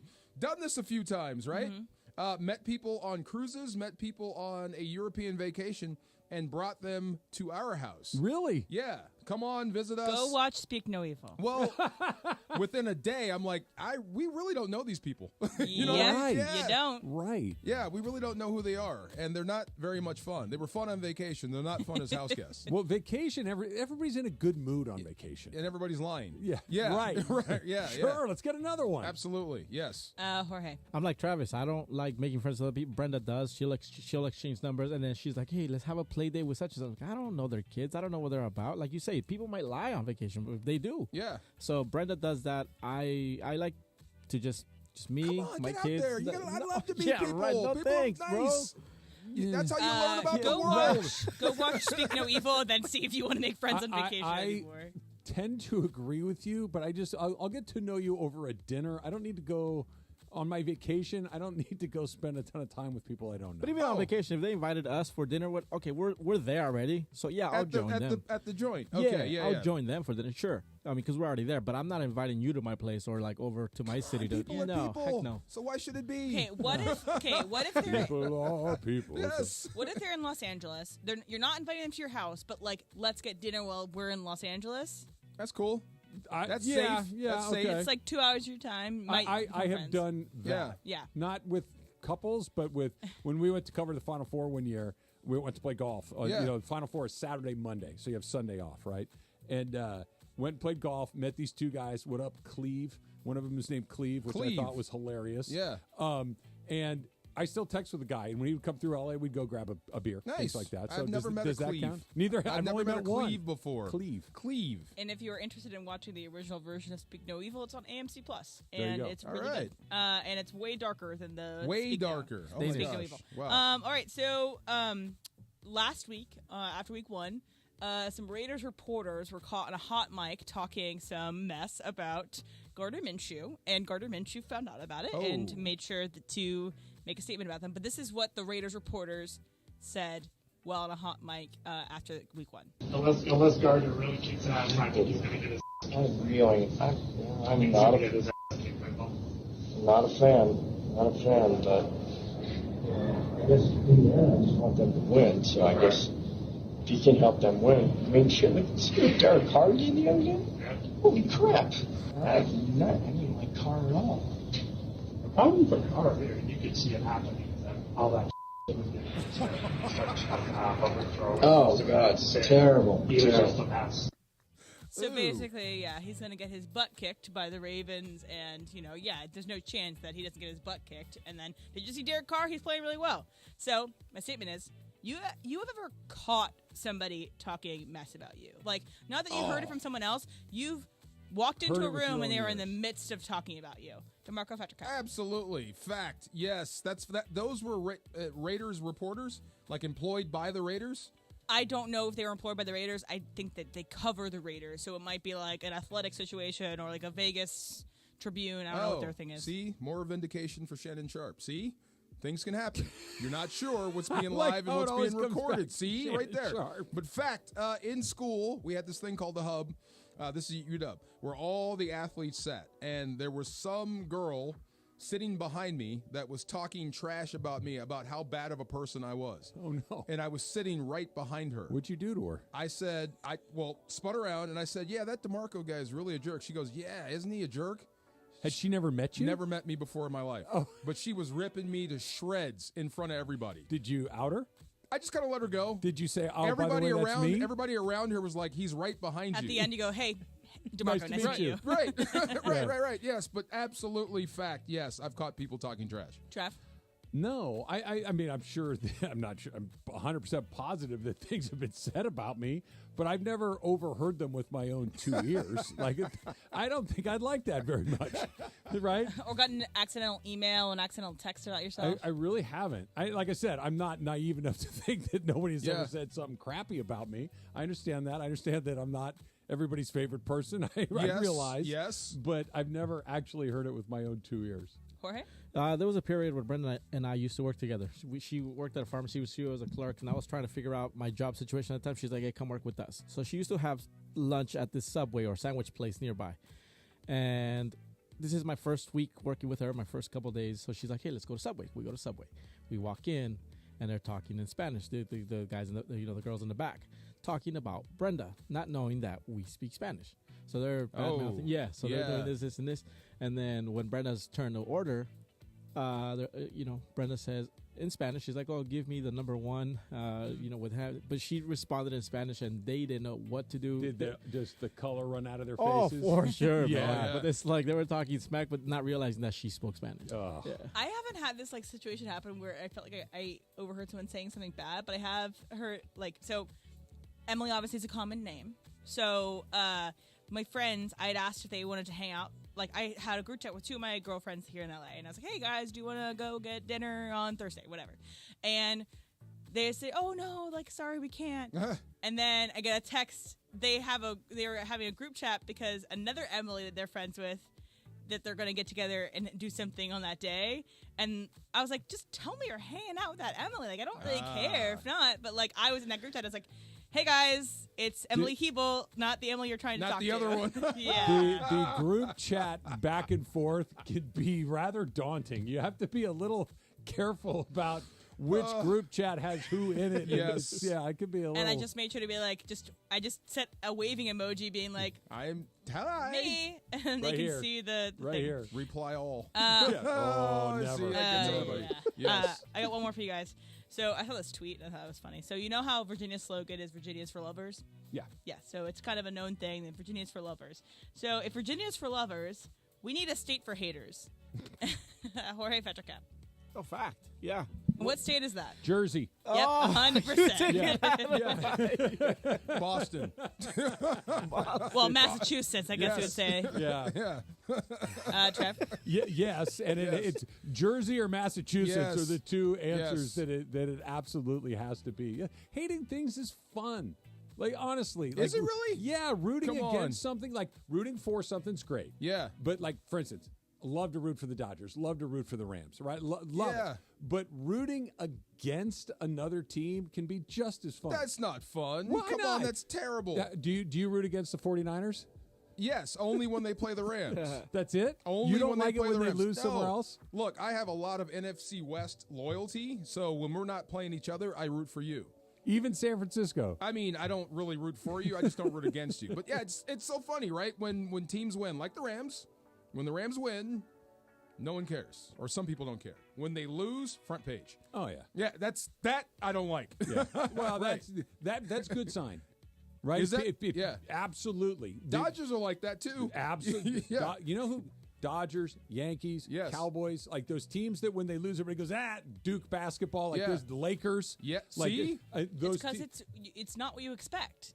I love LA, but we're getting close. It means you're winning a lot. I love LA. It means you're winning a lot. Let me ask you, let me think of it. If the Minnesota Twins lose, is it news? No. If the Jacksonville Jags lose, is it news? No. No, because if the Chargers lose. Right. So who cares? Okay. We're getting close, though. Yeah, you need. If people are happy you lost, that means you matter. I thought you were going to say California is now the state of hate. Nah. Oh, no. California is it's a state of apathy. I'd rather say that. Sports hate. Oh, yes. Because we are ruthless with sports California is the state of apathy. Yes. Our currency is in not caring. Not caring? Yes. Who cares? Being too cool. Being too cool. Yeah, caring means that you are invested, which means you're trying, and trying's bad for your Can I get you to care about the Clippers? Not a chance. This is one of those things. Like the Clippers, to me, they're the Minnesota Twins or the Jags. Yeah. Just because they're here doesn't mean they matter. Can I get you to care about the Angels? Oh, I care about the Angels. Oh, yeah. They were not very nice to me tomorrow. Factor Cap is brought to you by The law offices of Joseph S. Normand. You have many choices in your legal team, but family always comes first with Joe. Call 213-747-2000. The law offices of Joseph S. Normand. That number again, 213-747-2000, or visit normandlegal.com.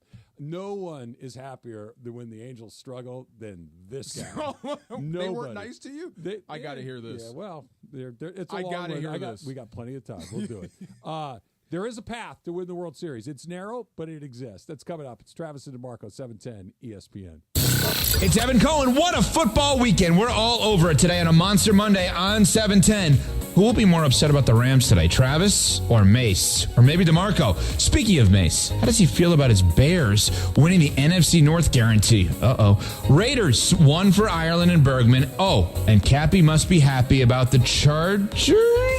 Enjoy all of the Monday sports talk and tomfoolery. Tomfoolery, that's what we're using, Morales. Start the early morning drive tomorrow with our show on Sportsmanlike. Evan Canty and Michelle, 3 to 7 a.m. on 710 ESPN.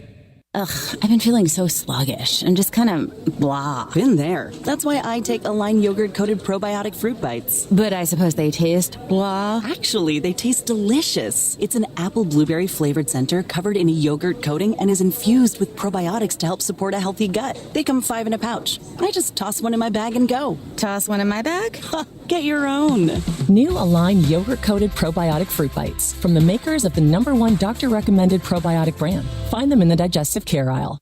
Macy's is here to help you shift seasons in style. Shop fall wardrobe must-haves like matching knit sets and dresses, quilted jackets and puffers for her, and vintage-inspired sweaters he'll love. And Macy's has great deals on home essentials like cozy blankets and throws and modern kitchen appliances. Plus, Star Rewards members earn rewards on every purchase except gift cards, services, and fees. Learn more at Macy's.com/Star Rewards today at Macy's. This is the Doctor in the Dugout with Dr. Alan Byer, presented by Hoag Orthopedic Institute. I'm often asked about people who suffer their first back injury, think they've pulled a muscle in their back, and they don't stretch enough as far as their back is concerned.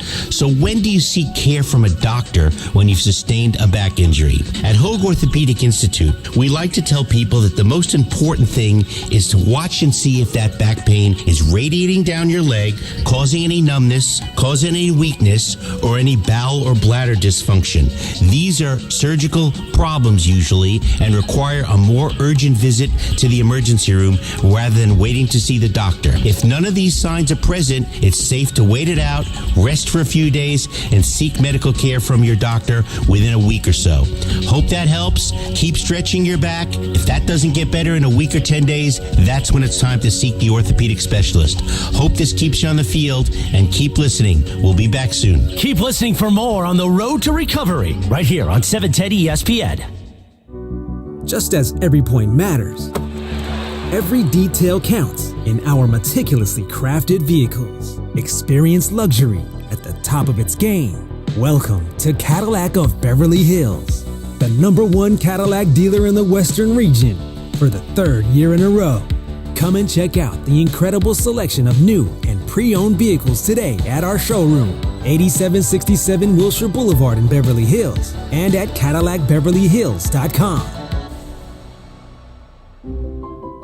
Something amazing is happening in workplaces everywhere. Devices are learning how people work and adapting to help them get more done. That's because CDW is modernizing experiences with Dell's intelligent portfolio of devices. Thanks to built-in security and AI capabilities, your teams can work smarter wherever they may be. Dell and CDW. Make amazing happen. Learn more at cdw.com/Dell Client. Gear up for game day with GNC. Just like your favorite college team prepares for their matchup each week, you can get ready to crush your fitness goals with GNC. Your coaches are in stores, ready to help you build muscle like a linebacker or slim down after a tough season. They have everything you need, including all the top brands, the new flavors you crave, the hottest protein, pre-workouts, creatine, and more to tackle your fitness goals. Don't wait for the final whistle. Fuel your fitness at GNC. Visit your local GNC or GNC.com today. This is the Travis and DeMarco Show. Now weekdays 9 a.m. to noon on LA's mega sports station. 710 ESPN. I just see apple don't fall from the tree, 'cause I've been looking at you so long now. This song is called Apple. Because wait, how'd the Apple Cup go this weekend, DeMarco? You just asked me to do people talk trash to my face, and here it is, right here. You know I'm sensitive right now. I obviously am fond Thank of you, Emily. Emily is a producer and as a person, but that's bold in our second week together that you're just firing Apple II missiles at him. I love this song, Apple by Charlie XCX. It's very brat, and I don't know, DeMarco, do you like the song Apple?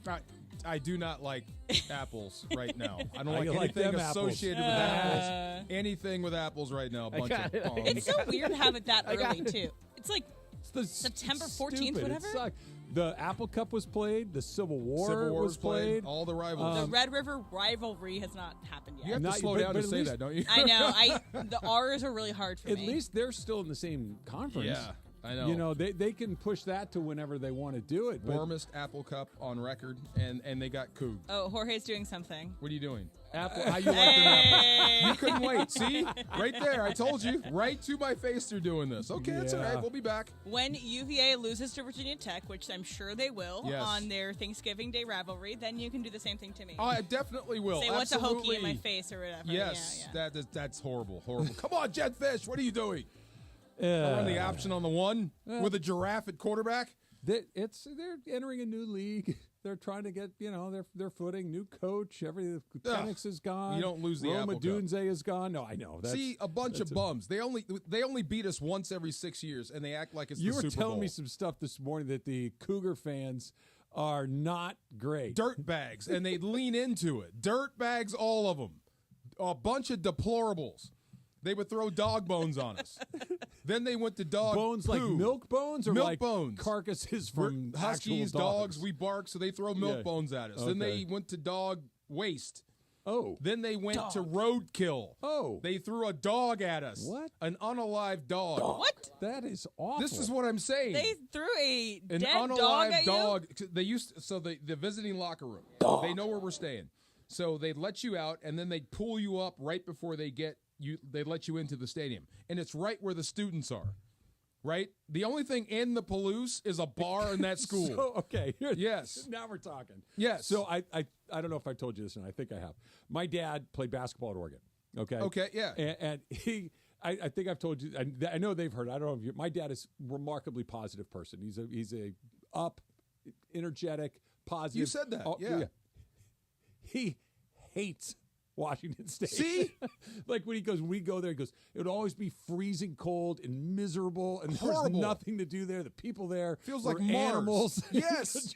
We drove through 200 miles of nothing. Nothing. Came across a bar and then a school. That's it. That's what's up there. And they hate us. They can't stand the Huskies, and they got couged. Yeah, they did. Yes, they did. Well, they get a chance to win the Pac-12 again next year, a couple years when they can beat Fresno State and San Diego. Enjoy and that. Boise. I hope you become champion of that watered-down league, you bunch of cougs. Stupid name. Horrible. Little breaking NFL news From right Tom here. Pelissero. Tom Pelissero reporting that the Panthers are benching the former number 1 overall pick Bryce Young.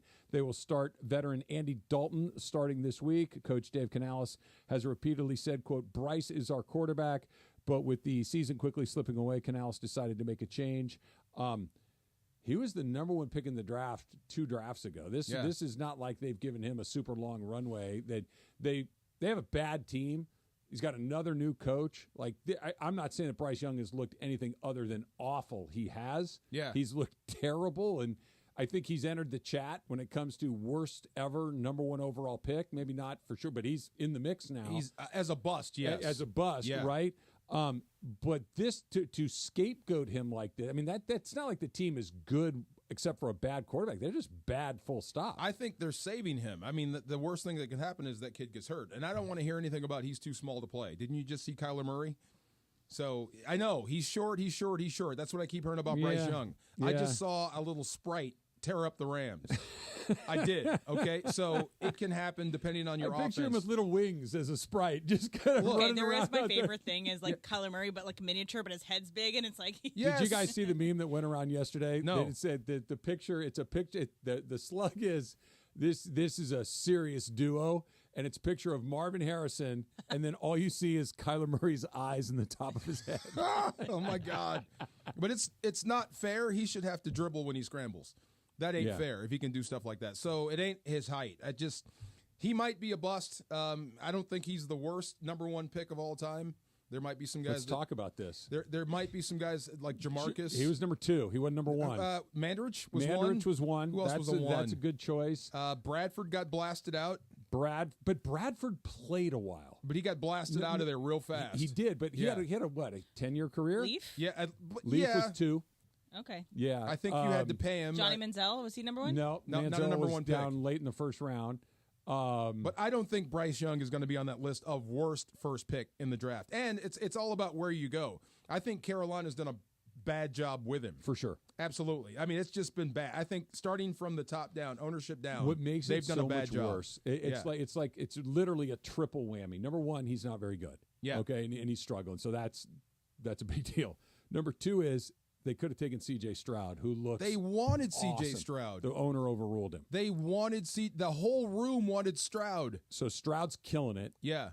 Young stinks, and you had a chance to maybe fix it with the next number 1 overall pick, and Caleb Williams is in Chicago. It's like it's an 0 for 3. You picked the wrong guy. The guy you could have taken is really good, and the guy you could have taken to at least fix the miss is in Chicago. You traded out of the spot. He's in Chicago. And you traded your best wide receiver to Chicago to get that. That's right, DJ Moore. So DJ Moore's in Chicago, insanity. also playing very well. Just mismanaged, and it's bad. And I feel bad for these first-round quarterbacks because it depends on where you go. Can you get over a bad ownership? Because I feel like it's really you can't difficult. get away. That's the Speaking only of thing the you Angels, can't get away from. Right? Yes. Speaking of the Angels, can you get over bad? No. Now, once in a blue You can't moon, fire him.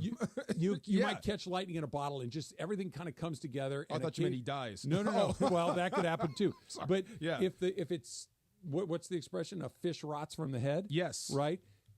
If that's bad, and they're making bad decisions, there is no recovering from it. No. If you look at the teams that can not just have a good year here or there, the owner is almost Bob Kraft is a good owner. Jerry Buss was a great owner. Yeah. The Dodgers right now have great ownership. The Dodgers under the O'Malleys had great ownership, and they won consistently time after. Look at the Steelers. They don't mess around. It's the same group of people. Mm-hmm. Look at the teams that are bad forever. The Washington team, Dan Snyder. Yes. The Angels. Yes. Right? You look at these teams that have really bad Tepper in Carolina. Yes. You can't escape it. To bring it back to what song I brought us in with is a line. It says, I think the apple's rotten right to the core from all the things passed down from all the apples coming before. It's like you can't. Okay, we can stop with the apples today. Okay? No. You can't fix a rotten apple, and the Panthers are rotten to the core. We are done with apples for the day. What Yes. happens in the locker room when everyone knows our quarterback stinks? What happens? Yeah. You want me to tell you exactly what happens? Yes, I want you to tell me Okay. next. DeMarco Trav, 710 ESPN. About some apple pie. Now is a great time to visit the Commerce Casino and Hotel, located 7 miles south of downtown LA, just off the 5 freeway. Come experience some of the best action that SoCal has to offer. There's always a seat at the table at LA's Commerce Casino, with the widest variety of poker and table games around, from easy baccarat, hold'em, 21st century blackjack, and many more. Commerce Casino is where the game reigns. Must be 21. Play responsibly. Gambling problem? Call 1-800-GAMBLER or visit problemgambling.ca.gov. Accident or injury, call Jacob and Ronnie. Call Jacob. Hey, it's Mace. When I was in an accident, my friend Jacob was the first person I called. He should be your first call, too. Call Jacob, 844-24-JACOB, or visit calljacob.com. Call Jacob. Join your Angels for every Saturday night home game and stay to enjoy a post-game Saturday night fireworks show driven by SoCal Honda dealers. Visit angels.com/promotions for more details. The biggest show on the radio. Mason and Ireland, weekdays at noon. I was on the sideline, so I look up and there's Aaron Donald. I'm like, damn. I just accidentally happened to be standing next to Aaron Donald. What'd you do? Froze up. Oh, come on. You turtled? I turtled. Oh, no. No. You suggested I should get a selfie with Aaron Donald. Yes, I'm not going to ask for a selfie with Aaron Donald on the sidelines. So uncool. Now, let me tell you why. Because I said, well, wasn't there someone from social media there? There wasn't. No, you were social media. I was social media. So now you are now a part of the social media team for ESPN Los Angeles. Yes. You need to be the one taking the selfies and taking the pictures. I'm not That's your job. I'm not going to say. You have a job. Hey, AD, pose for a minute. I'm not going to do that. Steve Mason and John Ireland, today at noon. Mason and Ireland on 710 ESPN. The fun way to drive home is with Sedano and Cap. Weekdays after Mason and Ireland. Thank you so much for this ice block, because man, oh man, does this feel good. No problem. You got to sit on this. No, you have to sit on this. I'm good. I'll even flip the ice bag so you're not sitting where I sit. No. Sucio. It's not sucio. Sí, sucio. It's no es sucio. Cochino. No, it's no es chino. Cochino. No. Cochino. Okay, well, that too. Sedano and Cap today at 3 p.m. on 710 ESPN. It's Evan Cohen. What a football weekend. We're all over it today on a Monster Monday on 710. Who will be more upset about the Rams today, Travis or Mace? Or maybe DeMarco? Speaking of Mace, how does he feel about his Bears winning the NFC North guarantee? Raiders won for Ireland and Bergman. Oh, and Cappy must be happy about the Chargers. Enjoy all of the Monday sports talk and tomfoolery. Tomfoolery, that's what we're using, Morales. Start the early morning drive tomorrow with our show on Sportsmanlike. Evan Canty Michelle, 3 to 7 a.m. on 710 ESPN. Hi, it's LeBron. The Lakers play here. 710 ESPN. KSPN, Los Angeles. A good karma brands radio station. And yes, welcome to the Travis and DeMarco Show. Now mornings, 9 a.m. to noon on 710 ESPN. Your destination for LA sports. Let's get back to the fellas. The Travis and DeMarco Show continues right now. Again, you were bopping your head to it though when it came in. Why are we doing this? The song rocks. Come on. No, it doesn't. I saw you doing this one. It has a whole TikTok dance. You saw Apple. No, we're not doing this. Stop it. Come on. I'm going to make you do the Apple dance from TikTok. We're not it's doing really Apple simple. dance. No, not this week. I'll tell you what, I will do it for you because I'm in last place in our pool because I don't want to wear a costume to the restaurant. That's another good thing, that you have to do a couple TikTok dances. A lot of pledges now. There's pledge talk on TikTok where all these pledges have to do these kind of embarrassing dances. That could be another thing that the loser has to do. Can you dance? Well, I do like to dance. Yeah. Under very specific circumstances. We were talking dance like nobody's watching. I like to dance at weddings when I've had a few drinks. Jorge, you dance or you don't dance? Nah, I don't. You do not dance. I do not dance. And you dance, right? I dance at weddings too. Yeah, everybody dance. Okay. I have two left feet. I've gone to line dancing and I know how to two-step, but not. Oh, you well. do? Yes, not well. Can you do any of that stuff? If you show me. Yeah. If you show me how to do the line dance, I can do it. What's the party one? The electric slide? That's all me. Yeah. Oh, you've got the electric slide. What about the wobble? Not the wobble, but the boot scoot boogie. What about Cupid shuffle? Yes, that's the easy one. How about the stanky leg? Hey. Can you Dougie? No. Something breaks when I Dougie. Yes, something definitely breaks. What? The gritty? Yeah, my kid does it better than me. Yes. Isn't it gritty it's passe now? Well, Justin Jefferson did it yesterday. It's like a year old, but yeah. Okay, where's the ray gun? I thought we'd see a ray gun by now. Yeah. I thought we'd see a ray gun. No, come on. There's all sorts of breaking controversy. I heard she's like the #1 breakdancer in the world now. I saw that too. And this is where I had one of those moments where I was proud of myself. I saw it. It's on ESPN, right? Yeah. On the ESPN.com. You know, they have all the top stories on the right. Yes. And I looked at them like, ray gun, and I went to click on it. I'm like, what are you doing? Don't click on that.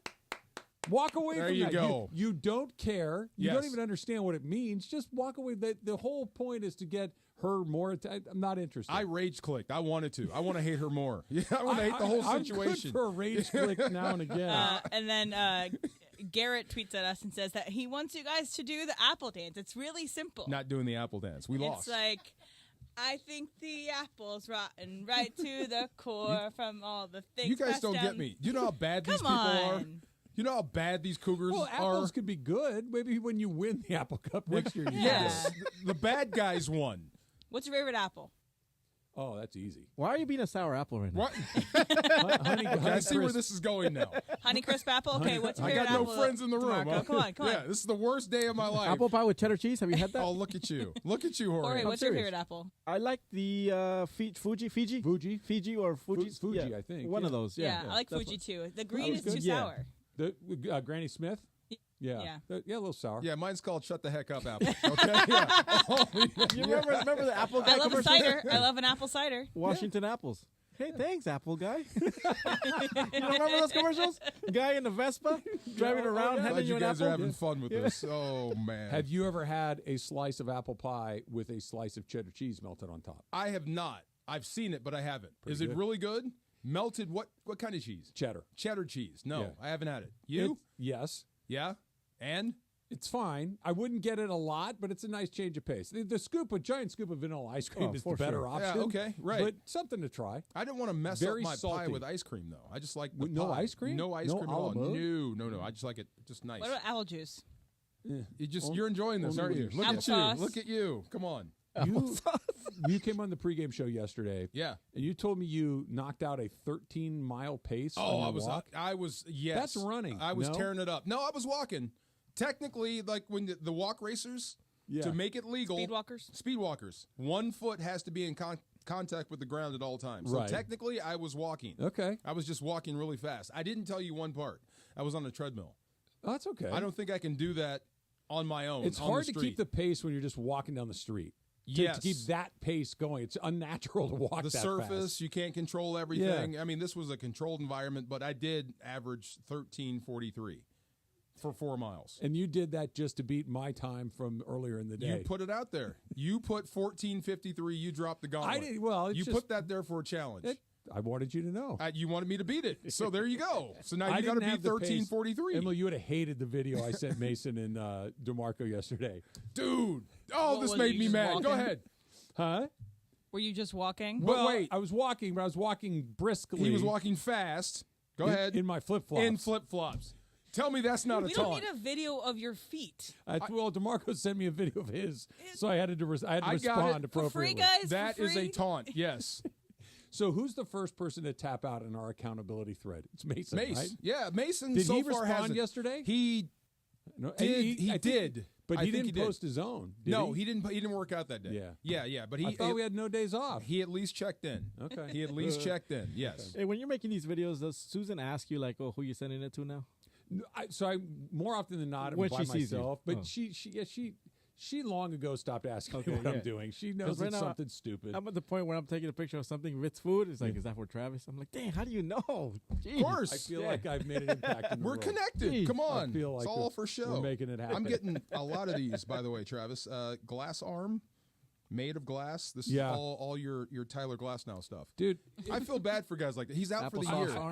arm. See? I don't blame him. That's a double whammy.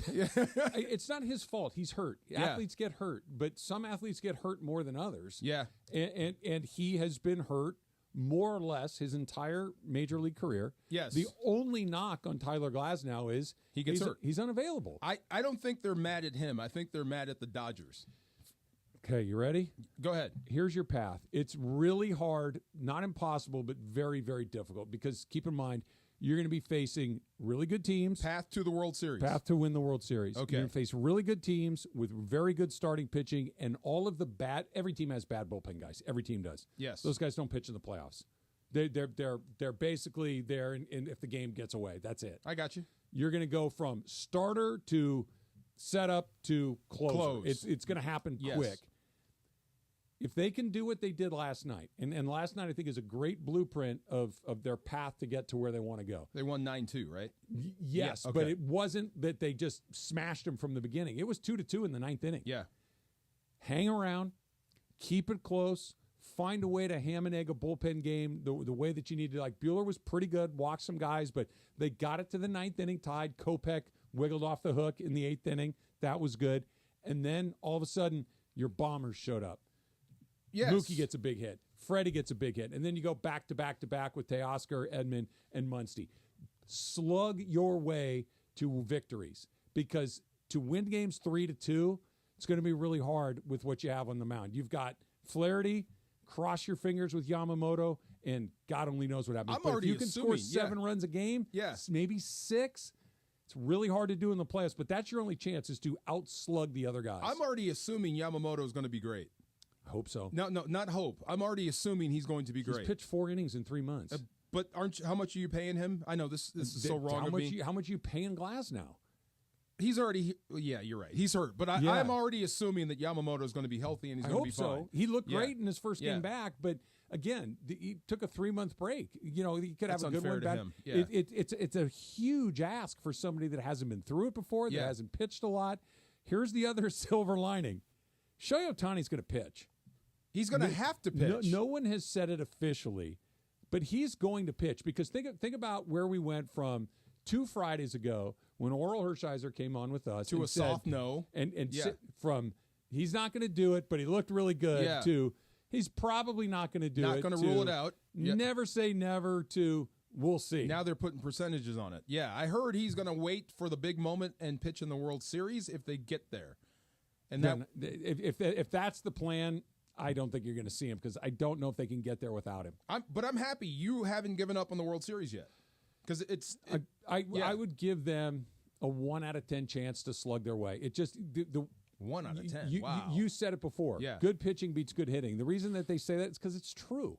But I've never seen a lineup like this. I've never seen a leadoff guy outside of Ricky Henderson like this guy. I know he's different, and I know that he makes their lineup better. I know Teoscar makes their lineup better, but they had 2 runs through 8 innings last night, and if they don't catch it at the end, and they did, but to slug against high-quality pitching 4 times in 7 games, that's asking a lot. That's a lot. But if you tell me Ohtani shows up and his bat shows up and Mookie shows up. Mookie and Ohtani. And Freeman shows up. I think I'll take my chances. I think they'll be okay. I don't think we're going to get a repeat of what they did a year ago where they just, Shohei obviously wasn't here, but where they just no-showed. Freddie and Mookie, I think, were 1 for 21 or something terrible like that. It was really bad. But the Ohtani pitching part of it, I think, is here's what you could realistically expect, even if it's not just waiting till the World Series. How many innings per series could you realistically ask him to pitch for you? 2? Ohtani? Yeah, 2. I think tops. 2, right? 2 tops. That's all I should have to give you. That's a lot of other innings you're going to have to get covered by guys. Can't you tell Ryan Miller to throw the sinker? Bobby Miller. Can't you tell him to throw the sinker, keep it in the park? Rely on your defense? I mean, seriously, you can tell him. Oh, okay. But whether he can execute the game plan or not, he's struggled all year long. Just I think he's a talented guy. Yeah, he's a talented guy, but he's been. Bueller at least has had. Last night was a flash. Yeah. I like that cowboy mentality. Right? Yeah. And he's borderline nuts. Right? Perfect. Like he's just one train stop short of. You need to chill out, dude. Bo Lemmer, the center, the rookie center, he's barely holding it together, man. And I love it. He's half crazy. Our center's crazy. Oh my God, they're the guy just threw up on a guy and didn't miss a block. Josh Myers. This is how they are. Yes, I love those guys that are barely holding it together. So I know we're all excited for Ohtani to pitch, and by the way, I really do think he's going to pitch. I don't even think you necessarily need to wait until the World Series. Wow. Maybe it could. They only have 13 regular season games left. Yeah, I don't know if you see him before then. Maybe you see him in the DS. Maybe you see him in the CS. But even if, let's say you even get him in the DS and the CS. Yes. 2 innings per – that's 6 innings total over the course of what could be, 14 plus 19 games. You got a lot more. You're going to have to find more things other places. What he could be is that guy that pitches the 8th or 9th inning to close it out.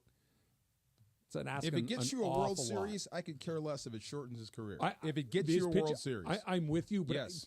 Are we really going to win the World Series or not because somebody throws 3 innings? That's the worst. If you pitch him and you don't get to the World Series, you're going to need somebody to pitch those first 5. If we get to him, then we can worry about blowing his arm out. More names. But can you get through those first 5? In case of emergency, break glass. Oh my God! Let's talk about what we saw yesterday, DeMarco in the desert, and whether or not there is anything salvageable from that butt kicking that the Cardinals put on the Rams yesterday. That's coming up next, plus a little college football corner. That's next. It's Travis DeMarco, 710 ESPN. Rotolo, 13 years in a row. 13 years in a row being Dealer of the Year. 13 MVPs, 13 championships, 13 Dealer of the Year awards. That's what they do at Rotolo Chevrolet. They take care of you. They make sure you feel good. They make sure it's transparent. They make sure that it's courteous, it's upfront, so you feel good about your purchase. So you tell everybody else, and they tell everybody else, and then you win 14, 15, 16, right on down the line. That's what Mike Capozio does at Rotolo Chevrolet, day after day, week after week, month after month, and to the tune of 13 years in a row, year after year. So if you've been looking at a Silverado, if you've been thinking about a new Chevy car or truck, get yourself out to Rotolo Chevrolet. Right off the 210 freeway, Sierra Avenue exit. You can't miss it. All the Silverados, all the Chevys. Great pricing, great selection, customer service like you wouldn't believe. Fontana's a little far for you. Go online, rotolochevy.com. ROTOLO, rotolochevy.com. And whether you go in or whether you go online, make sure you tell them that Travis sent you. It's Evan Cohen. What a football weekend. We're all over it today on a Monster Monday on 710. Who will be more upset about the Rams today, Travis or Mace? Or maybe DeMarco? Speaking of Mace, how does he feel about his Bears winning the NFC North guarantee? Raiders won for Ireland and Bergman. Oh, and Cappy must be happy about the Chargers. Enjoy all the Monday sports talk and tomfoolery. Tomfoolery, that's what we're using, Morales. Start the early morning drive tomorrow with our show on Sportsmanlike. Evan Canty Michelle, 3 to 7 a.m. on 710 ESPN. Hey, it's Travis for Prize Picks. You know Prize Picks, pick more, pick less. It's that easy, and it's getting even easier. Caleb Williams passing 1 yard gets you a win on Prize Picks every week in September. That's right. Hey football fans, there is nothing sweeter than a cold glass of Stella Rosa and watching your team compete. But Stella Rosa wants to make it even sweeter and hook you up with the chance to win an experience to the biggest game of the college football season. You could win 2 tickets to the game, airfare, and a hotel for you and a friend. Head over to ESPNLADreamTicket.com to enter the Dream Ticket Sweepstakes presented by Stella Rosa, America's favorite semi-sweet, semi-sparkling wine. Please celebrate responsibly. Must be 21 or older to enter.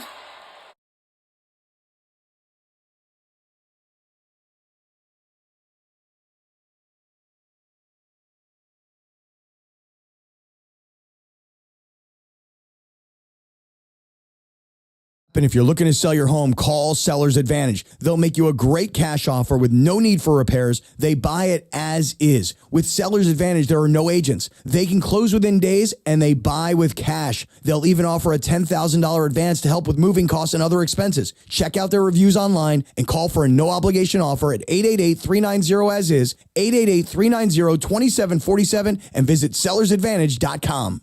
Don't worry, sell happy with Seller's Advantage.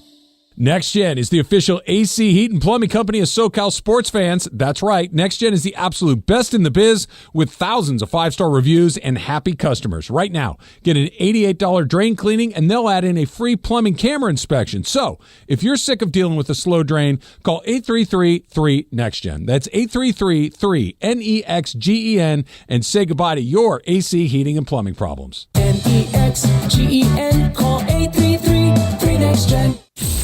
Don't miss Travis and DeMarco. It's T. Raj and D. Farr. You could find some sort of self-wicking fabric. No, I gotta feel quick. I gotta feel fast. I want to feel naked out there. Come on. Weekdays at 9 a.m. on 710 ESPN. Just like in sports, you can never predict an accident. It will come when you least expect it. Travis Rogers here with DeMarco Farr to tell you about our friend, Joseph S. Normand. If you're in any accident, call Joseph at 213-747-2000. The team at Normand Legal is ready to help you and achieve the maximum compensation you deserve. Call Joseph at 213-747-2000 or visit normandlegal.com. You have many choices in a legal team, but family always comes first. Visit normandlegal.com or call 213-747-2000. The law office of Joseph S. Normand. With NFL Sunday Ticket and YouTube TV, you can watch the most live NFL games all in one place, which means you can watch the Rams and the Colts and the Vikings and the Bengals and the Buccaneers and the Chargers, or whoever you're rooting for, all in your living room. But not literally, of course. That would be dangerous. Watch every game every Sunday with NFL Sunday Ticket and YouTube TV. Sign up at youtube.com/NFLST. Local and national games on YouTube TV. NFL Sunday Ticket for out-of-market games excludes digital-only games. This is the story of the one. As a facility technician installing a new welding station, he knows getting the ventilation right is critical for safety. That's why when questions arise, there's Grainger. Grainger offers detailed technical product information online at his fingertips, so it's easy to find what he needs. Because when it comes to safety, having answers means he and his people can breathe a little easier. Call, click Grainger.com, or just stop by. Grainger, for the ones who get it done. And yes, welcome to the Travis and DeMarco Show, now mornings 9 a.m. to noon on 710 ESPN, your destination for LA sports. Let's get back to the fellas. The Travis and DeMarco Show continues right now. All right, it is time for the College Football Corner, the third one of the day. And, you know, I've been asked in the Travis and DeMarco Show community. I've been tweeting at it all weekend. I might be the last time I bring this team up because, or let's keep it up all the time. But Florida State is now 0-3. Wow. They Emily lost to Memphis. Hates the Noles. 20-12, and just got beat. And we talked about UCLA earlier, how we don't know if we can find a win on their schedule. I don't know if I can find a win on the schedule for Florida State with DJ Uiagalelei as their quarterback. So they have Cal, not an easy game because Cal already beat Auburn. Can I just put a pin in this real quick, Em, not to interrupt you? That Cal will get Florida State in football is an insane statement. And Auburn in the same year. Right. Dogs and cats living together. Mass hysteria. That's crazy. The only win that I think that the Florida State can actually win for sure is probably Charleston Southern. Wow. But I don't even know if that's true. So, at the end of Mike Norvell's press conference yesterday, it got interrupted by something that's just poetic justice, okay? And Mike Norvell left Memphis to coach Florida State. Right. Here's Mike Norvell at the end of his press conference. And, we just, obviously have had some opportunities that, that we needed to respond in those situations. But I think from their attitude, their approach, even they're in the locker room, we're all disappointed. As we continue to work and continue to pour into each other and the opportunity we have. That's incredible. God bless him. He soldiered on. Attention. You're being fired. Oh, my God. Oh, my goodness. Guy. So, one, does Mike Norvell survive the season? Could he survive the season? Should he survive the season? How long ago did they hire him? I want to say it was maybe 2 years ago, so I don't... Oh, yeah. Then hell yes, they could fire him. In a heartbeat. Yeah. Yeah, and just... I'm going to bask in this until forever that Florida State wind all off season and then get their butts kicked every game this season. They're winless in the ACC. When's the last time you saw that? You tell me. So you and I are of a certain age where when I think of Florida State, I still kind of think of that Bobby Bowden era. Of course. When you can fact check me on this, but this will be at least close, if not right. I think they finished in the top 3 14 years in a row. Yeah, national championship contender every single year. Top 3, yes. 14 years in a row. Yes. That's bananas. Defensive ends, DBs. Everything. A bunch of pros. And they dipped, but this is like a whole new depth of despair. And this is one of those programs. Should have hired Deion when he had the chance. That's where he belongs. They did have the chance when he was searching it out. They hired Mike Norvell, not Deion. That's where they embrace Coach Prime. Is he a good coach? Coach Prime? Yeah. Also, by the way, top 4 for 14 years. Top 4 for 4, yeah. That's insane. Sometimes I think Coach Prime needs a good head coach. Yeah. Yeah. Let Deion do his thing, but let someone else be the head coach. Like Ed Orgeron had. I understand that Deion is a huge personality. Yes. That he's incredibly charismatic. He's somebody that players are drawn to. I understand all that. Is he a good coach? He can motivate. He can get to the heart of you. I mean, he's been there. He's one of the greatest players. That's part of it. Yeah. But the other part of it is you block him, you were going over X's here. and O's stuff. Yeah. What if you went to Deion and told him the only thing holding you back from being a national championship contender as a coach is you have to dial back your personality just a little bit. You have to stop being Prime. That's asking Deion not to be Deion. That's what I'm saying. Yeah. If you can do that, then the other stuff will follow. I don't think he can do it. Yeah. Yeah. And I think you're going to get everybody's best shot, no matter what. His teams, they look pretty good against Colorado State this weekend, but it's Colorado State. Pac-12, Colorado State eventually, by the way. Give them props. They handled that rivalry game. They did. They did. Yeah. But again, that's one of those rivalry games that should be very lopsided. You should always beat them. Apple Cup. Right. She's never going to let you go. I cannot wait for Virginia. When's VA Virginia Tech? When is that game? UVA Virginia Tech is usually the Friday after, or the weekend of Thanksgiving. This studio just became Blacksburg. And you know okay, what? I'm just telling you. UVA's You're definitely play losing. Enter Sandman coming right into the here, studio, yes, right? Everything, yes. Wow. Yeah, I don't know if he's a good coach or not. I don't know if I don't know what his motivation is for this. You know what I mean? I think he wants to do the right thing. He wants to help. He wants to help mentor these kids. Okay, that's good start. That's and he wants to win football games. He really does. I think he wants to be Nick Saban. Really? Yeah, I think he wants to be considered Nick Saban type, like a great football coach. I wonder if anybody can do that anymore. To be Nick Saban? Nick Saban can't be Nick Saban. That's what I mean. To just kind of plant your flag and say, I'm going to be here for 15, 20 years. We're going to be good pretty much every single one of them. We're going to be either win the national championship or be damn close to it every single year, because with NIL, with the portal, with all of these other things, with somebody always coming around and, hey, how much you making here? You make $1 million. You make $2 over here. It's just I don't know if you can keep it together the way you could. And it's such a weird deal, DeMarco. And you tell me what you think about this. Is I want the players to be getting what they're getting. They deserve it. They've earned the money. Yes. If someone wants to give it to you, great. If the coaches can leave, the players should be able to leave. I'm entirely on the player's side, except for I hate it. Of course, because everybody moves around. It's and free agency. Yeah, it ruins the game, so to speak. But somebody's going to get this right, and I think the guy that might be close is Steve Sarkisian in Texas. I think he's built a winner, and I think they understand. I think Texas has understood this for a long time. Longer than most schools, like how to operate in the NIL What do they era. know that others, or what are they doing that's different? It's Texas. You know how they feel about football in Texas. No. I understand they got deep pockets, but so do other places. And how to get them to give you money, like what UCLA can't do. Yeah. Texas is already done, and they know how to do this, and they've been there. Like I said, they've got a Ohio State's got like a $20 million payroll. Another school who knows how to get it done. They've been operating in this system for even before it was a system. You know what I'm saying? Wait. Whoa. You know what I'm trying to say. Whoa. Are you suggesting? Yes, it got easier because now it's legal. Are you suggesting that a college athlete was receiving more than their scholarship? 100% absolutely yes. Oh. I don't mind saying that. Yes. My goodness. My stars. Let's go back to SC My for a entire while. worldview has been shattered. So some schools can do it, some schools can't. It is what it is, but I'm just like surprised Florida State is like struggling right now. That does not compute with me at all. You said, do you think Dave Roberts is a smart coach, is a good manager? Like for Dion. Is he a good coach?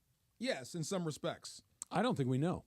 You don't think you know? To put it this way, I think you're going to know after this year. I think you're going to know less after this year. Really? Dude, you're asking him to go fight a fight with one hand tied behind his back. But that's when I'm leaning on the manager. You got to come up with something. How am I supposed to manage around no pitchers? It's an impossible situation. What you're basically asking him to do, to put it in football terms, is I need you to go win the Super Bowl with Stetson Bennett as your quarterback. Okay, I can do it. Yeah. I can do it. It can be done. Maybe it can be done, but if it doesn't happen, is it because Sean McVay doesn't know what he's doing? No, it's because you're beat up. Okay, that's my point. It doesn't mean that he doesn't know what he's doing. It means I can't make it happen with this. So I think Dave Roberts knows baseball for one simple reason. He's been around baseball his whole life. Forever. He has to know how to do this in the most basic sense. I think I know how to do it in the most basic sense. Just because I've been around, he knows more about it than I do. That's not what I'm saying. But I don't think that the stuff that happens in the playoffs where we go, what? Yeah. I'm going to go down with the ship on this. I don't think it's him. Have you looked at his winning percentage? It's the best, DeMarco, it's the best ever. That's what I'm saying, right? Ever. And the guy can't catch a break with his fan base. No, it's always his fault. I don't think Dodger fans, quite frankly, some do, Morales, what up, put it on his plate. I don't think they all do. A lot do, but I don't think most people are going, Dave Roberts is the reason we don't win the World Series. I think it's what the hell is going on? Why are we doing what we're doing? Is it Dave? Is it Friedman? Is it guys freaking out at the worst? I don't think it's that guy's killing us. There's some of that, but I don't think it's all of it. I've never seen this many injured pitchers in my life. Never. But I've never seen a payroll like this either. And I've never seen an Ohtani like this. I've never seen a lineup like this. No, they can score runs. And that's I keep coming back to it. I'm not optimistic. There's got to be a way to win. Yeah. Again. Yeah. I got Cooper Kupp. I got Puka Nacua. Let's throw OBJ and whoever else you want in there. I've got prime Todd Gurley, right? And no line. I can't block anybody. What do you want me to do? Yeah, we're all going to be standing around watching. What do you want me to do? I can't. Yeah. And that's what your pitching is. It has to at least be mediocre. And right now, mediocre would be down the road. My thought can't you go pitch to contact and rely on your fielders? No? Okay. Give it a shot. It's better than walking guys. Yeah. If let's say you try that, right? Okay, it's 4-0 in the third inning. Okay, I got to take you out. It's playoffs. I can't wait around. I can't. I got to go. Right. I got to go. Oral's telling us this. Your leash gets really short. I got to go. Okay, so I'm in the pen day one. Okay, we got to play again tomorrow. Okay, you're behind. I got to go. And now it's a snowball, deficit. And there's no way to fix it. Hot and Cold's coming up next. Travis DeMarco, 710 ESPN. The biggest show on the radio. Mason and Ireland weekdays at noon. When are we doing Mason and Ireland the musical? Mason and Ireland the musical. We both have You need someone to write it. Obviously, both John and I are musically gifted. Yeah, of course. Yes, well, we're more gifted than Peyton and Eli. Yeah, we actually are better than Peyton and Eli. Oh, come on. You heard that song. Come on, man. You don't think Mason and I can be better than that? They carried a tune. Mason you don't think I can carry a tune? I can absolutely carry a tune. Mason has sung the national anthem at many events. I challenge Eli and Peyton to sing the national anthem. It's probably the toughest song to sing. Let's get on it. Let's get him on there. You guys can sing show tunes against each other. Yeah. Well, you know who would come on? Who would be part of ours? Part of Mason and Ireland the musical, and he sings like Barry White. James Worthy. Oh, James Worthy would be great. You ever heard Worthy sing, Michael? Oh, yeah. He used to sing in church, and he's got this really deep voice, and he would do it. Steve Mason and John Ireland next at noon. Mason and Ireland on 710 ESPN. This is the Rams Report, presented by ZipRecruiter. Here's Travis Rogers. For the first time in the Sean McVay era, the Los Angeles Rams are 0-2 after the first 2 weeks of the season after a very lopsided 41-10 loss to the Arizona Cardinals at State Farm Stadium. Really, nothing went right for the Rams at all, including an injury to Cooper Kupp that knocked him out of the game towards the end of the first half. He did not return for the second half, still waiting on an update on his status for the San Francisco game coming up this weekend. It was all Arizona, and it was all Kyler Murray. 17 out of 21 for 266 yards and 3 touchdowns, no interceptions along the way. He also ran for 59 yards, and after a very quiet debut in Buffalo a week ago, Marvin Harrison Jr., the 4th overall pick in the NFL draft, exploded. 4 carries, 4 receptions for 130 yards, and a pair of touchdowns. Up next for the Rams, the San Francisco 49ers. With Monday's Rams Report, I'm Travis Rogers. That's today's Rams Report, presented by ZipRecruiter. Take a sip of sunshine this season with Milagro Tequila. What's up, guys? It's D-Far. Milagro Tequila is made from 100% blue agave, crafted for bright flavor and exceptional smoothness. Enjoy the freshest margaritas with Milagro Silver, mix up some palomas with Reposado, or simply sip Milagro Añejo on the rocks. Milagro at your favorite retailer, in stores, and online. Welcome to the brighter side of tequila. Milagro Tequila. Must be 21 and over. Please enjoy responsibly. Mom, meet Sarah. From first time Nana moments. Welcome to Flight 101. To annual girls trip moments. Your can't miss moments are worth protecting against RSV. If you're 75 or older or 60 plus with a chronic condition like asthma, COPD, heart disease, or severe diabetes, you're at higher risk of landing in the hospital from RSV. And there are no prescription RSV treatments. Check eligibility and schedule your RSV vaccine at vaxassist.com. So where should we go next? Sponsored by Pfizer. This college football moment is brought to you by ServPro. In 2021, LSU finished with a disappointing 6-7 record. Luckily for them, a new head coach in Chip Kelly and a quarterback from Arizona State, Jaden Daniels, arrived in Baton Rouge. They lead LSU to the 2022 SEC Championship game and defeated Purdue in the Citrus Bowl to finish 10-4. Kelly and Daniels made that 2021 season like it never even happened. ServPro, like it never even happened. As you know, we've welcomed the new partner here at 710 ESPN, NextGen. NextGen, the official AC, heat, and plumbing company of SoCal sports fans. You're as cold as ice. 833-3-NEXTGEN, NEXGEN, or visit nextgenairandplumbing.com. Time for our feature we do 3 days a week. Who's hot? Who's cold? Thanks to NextGen. Boy, time for Who's Hot? Who's Cold? Take it away, Producer M. And from a highly requested from Radio Michael fan, just wanted me to mention Kalen DeBoer. Dang, man. What is going on in there? Just a quick mention. I'm getting blown up. I got nothing but apples on my mentions, everything. It's crazy. Thanks, apple guy. Now you bring that guy up. An apple a day. You look at all these products in all of our rooms. That guy is named Voldemort. He does not exist. Pretty good coach. Yeah, no, he's not. He stinks. He sucks. He's a liar. Wisconsin nice probably feels differently. But what's really hot is hacks. Okay, so the hottest topic last night on all the red carpets from Emmys is why is The Bear nominated for comedy when it's not a comedy? There's very little jokes in it. It's not a comedy. No, it's a series. It's as you much watch of The Bear, DeMarco? I do. Yeah, I like the actor. I like from it. Shameless. Yeah. Yes, I like it, but it's as much a comedy as The Sopranos is. It's Yeah. it's a very dark show with some comedic elements, but it's nominated in comedy, and it's against real capital C comedies like Hacks and Abbott Elementary. Like stuff that makes you laugh. Exactly. Yeah. That are jokes that are written. Yeah, right. So it was a hot topic, and I don't want to don't get it twisted. I'm very happy for Lisa Colon-Zayas, who was the very first Latina to ever win Best Supporting Actress in a Comedy Series. Shout out to Tina. Fantastic. But I was so happy when Hacks won for Best Comedy Writing, that Jean Smart won for Best Lead Actress in a Comedy Series, and then it won for Best Comedy Series. Hacks is actually one of the funniest shows on TV, and if you haven't watched it yet, it's on HBO. One of the funniest shows on TV. You have to watch it if you haven't watched it yet. Have you seen it? No, have not. The basic slug is that a aging comedian, played by Jean Smart, is Aging or Asian? Aging. I'm sorry. Okay, go ahead. Getting older. Okay. Is in Vegas, basically doing the bare minimum, doing her shows at a residency.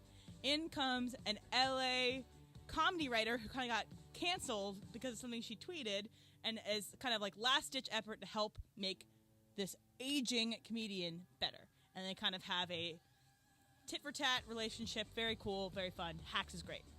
I haven't. I've heard good things. I know you like it. I know that you've mentioned it before, and most of your recommendations to me have been really spot on. So I'm assuming it. But the barrier of entry for me to start a new show. Do you know? I just don't. Like, I don't have enough room. It took her 3 years to convince me to watch The Bear. I'm not necessarily recommending Hacks to you. No. If you like it, you like it. But. Yeah. But the idea of like, it won Best Comedy. Okay, I will. The odds of me seeing an episode of that are 1 in 10,000. Okay, I just will never run into it. I still have a backlog of stuff I'm into. I haven't watched yet. Like, I still have to go back and watch The Alkalite. I gave up on that. Okay, that's okay. See, I gave up on it after 2 episodes.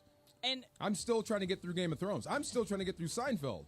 Oh yeah, See? you were late to Seinfeld. Yeah. That being said, it's like one of the few shows, Hacks, is that like, quote unquote, handles cancel culture, but it's actually funny. Like, not in a way that like, oh, whatever. No, it's like, it actually has good discussions where wherever you fall in the debate, you can find a way into it. And I think it's a really adept show of how to be funny in this day and age. Have you seen the Sopranos doc yet? Yeah, I finished it. Did you He finish got it? us again. Right. At the end of it. Okay, He the got thing us is, again. Yes. You knew that's coming a mile Oh, yeah. away. Yeah. I but didn't. You're still surprised when it happened. Hook, line, and sinker. It still was like, oh, okay. Yeah, Right. cool, Yeah, we know cool. what you're doing, Yeah. but it's good. But So- it was so cool to see them reading for other parts. And That was awesome. The end was not the end when they cut to black again. Yeah. But Chase, Gandolfini at the end, those guys were in a bad place. Yeah, I like Yeah. that's the part that got me. Like, I hate to where this character takes me. Like those The three, emotional stuff, yeah. The two real people and the character of Tony Soprano all like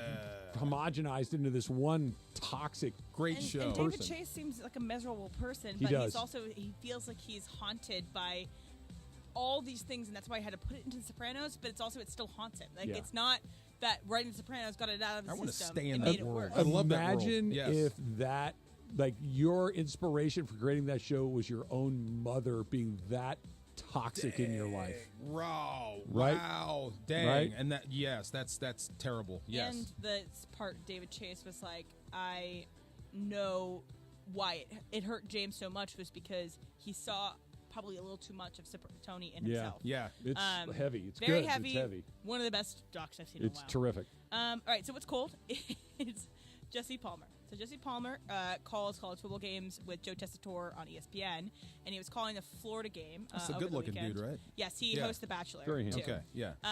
So he's calling the game, and the audio in this is not perfect, but I'm going to paint the scene. They're doing a crowd shot, and there's one guy without a shirt on, and he has those overalls on that are like striped with like orange and blue, and there's about 5 girls that he kind of is like talking to, but they're all around. So he's one guy and a group of girls acting like a spirit section, okay? So this is Jesse Palmer giving his take on what's happening in this situation. I'm going to make a bold prediction here. I'm going to say that guy's in the friend zone.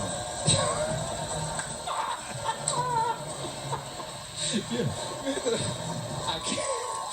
Listen, you are a top analyst. I'm just going to say, you know how to give analysis. Years of relationship and dating.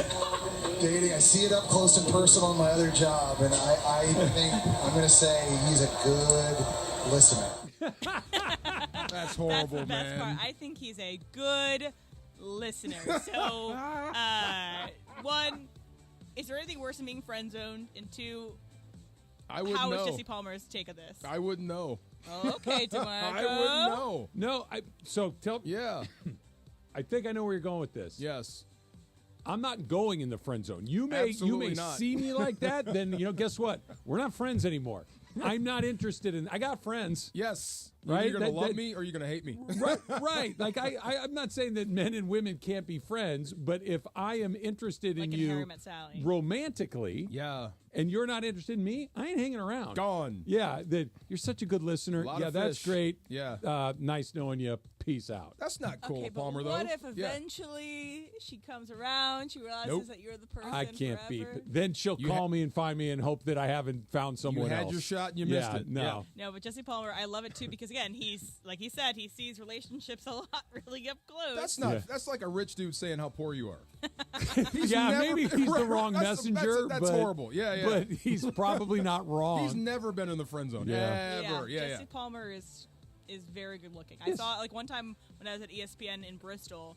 Occasionally you'd see these guys that are on air or whatever. Occasionally when you go to the calf or anything, I turn the corner and there's just Jesse Palmer and I'm like, I've seen you in The Bachelor, and I'm also just like, wow, you're tall. I know the answer to this is yes, and I'll leave it up to you whether or not you want to out said person. Did you have a teammate, a friend? We all do. I have one that everywhere you go with this person, he's just magnetic, and people flock to that person. Yes. And it's literally like you. Yes, it's maddening. It drives you absolutely crazy. And it's they're charming, they're funny, maybe they're handsome, maybe they're not, but it's just this thing that it's not like once or twice, it's every damn time you go somewhere. And it's not like by the end of the night, it's within the first 20 minutes of showing up. Every time. When he walks in, you leave. Yes. When he walks in, you leave. In a nutshell. You wave the white flag. Keyshawn's Super Bowl in San Diego. Okay. This is way back, so I can tell this story. I wasn't engaged. I was single. So 2 hours at a bar, working, buying drinks, telling jokes, having fun. I'm in there. Marcus Allen walks in. Within 7 minutes, same person, gone. Yeah, well, he's Marcus Allen. That's what. Yeah, I'm not Marcus. The moral is, I am not Marcus Allen. Yeah, 2 hours, 7 minutes. He walked in and said hello. Surprised it took 7 minutes. 7 minutes. Yeah, just we're out of here. Oh my God. Yeah. Wow. What are you gonna do? Not everybody can be Jesse Palmer or Marcus Allen, I guess. That is pretty cold, Jesse, to put that out there. I like it. Who's Hot, Who's Cold is brought to you by Next Gen, the official AC heating and plumbing company of SoCal sports fans. Call 833-3-NEXT-GEN. That's 833-3-NEXGEN. The Dump, Supercross Talk coming up next. It's Travis DeMarco on 710 ESPN. Mason and Ireland. In the meantime, Steve Mason can improvise as needed. Oh, I just read a sentence that I was not supposed to read. I'm Ron Burgundy. The biggest show on the radio. Next at 1 p.m. on 710 ESPN. When pain keeps you from doing what you love, Hoag Orthopedic Institute gets you back to you. We are ranked number 18 in the nation and number 1 in Orange County for orthopedic and spine care by U.S. News and World Report. From the surf to the green, our world-class doctors are there, which is why more Californians choose Hoag Orthopedic Institute for orthopedic and spine care more than any other hospital. At Hoag Orthopedic Institute, there is no one better at getting you back to you. Proudly founded by premier physicians in partnership with Hoag. Learn more at HoagOrthopedicInstitute.com. Park, party, and play at Hollywood Park Casino, LA's premier card room. Now open 24/7. Play no-bus blackjack, poker, and more. Enjoy Century Bar and Grill's flavorful menu for lunch or late-night dinners. Watch your favorite teams and catch up with friends on game days. Unwind and enjoy live music and crafted cocktails at Ray's Lounge. Easy parking and access, Hollywood Park Casino, located next door to the Forum and SoFi Stadium. Park, party, and play. Hollywood Park Casino. Elevate your game. Must be 21 and older to enter. These are approved DOJ games. Geico 004527. Geico 003871. Gambling problem? Call 1-800-GAMBLER.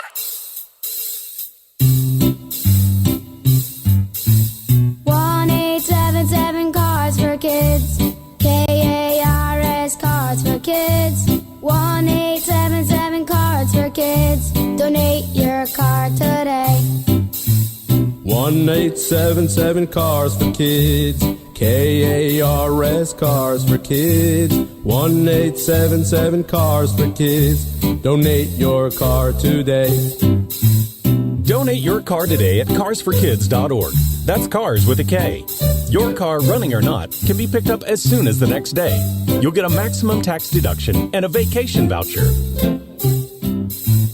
1-877 Cars for Kids.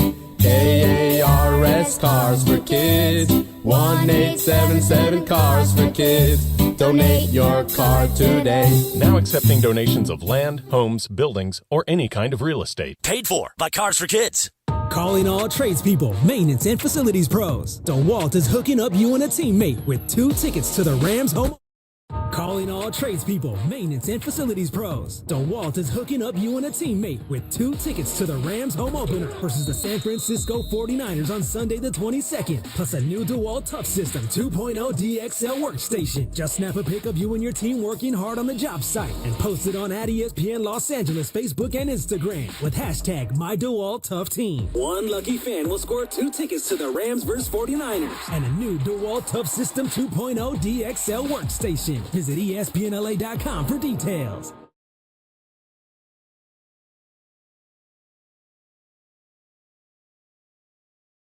40, your body has less free testosterone. I got Nugenix Total T, and it's made a huge difference for me. I've seen that ad on TV. Is it for real? Oh, yeah. The key ingredient is something called Tesnor, which helps boost free and total testosterone levels to help you trim up and stay lean. And it's made a difference for you? Man, I feel like I'm in my 20s again, at work, in the gym, and in the bedroom. Are they still giving out complimentary bottles for people to try it for themselves? Yeah, you just need to send them a text. Text EQUAL to 321-321 right now for your complimentary bottle of Nugenix Total T, the #1 selling testosterone booster at GNC. Plus, text now and we'll include a bottle of Nugenix Thermo, our most powerful fat incinerator ever, to help you get back into shape fast. Absolutely free. Text EQUAL to 321-321. That's EQUAL to 321-321.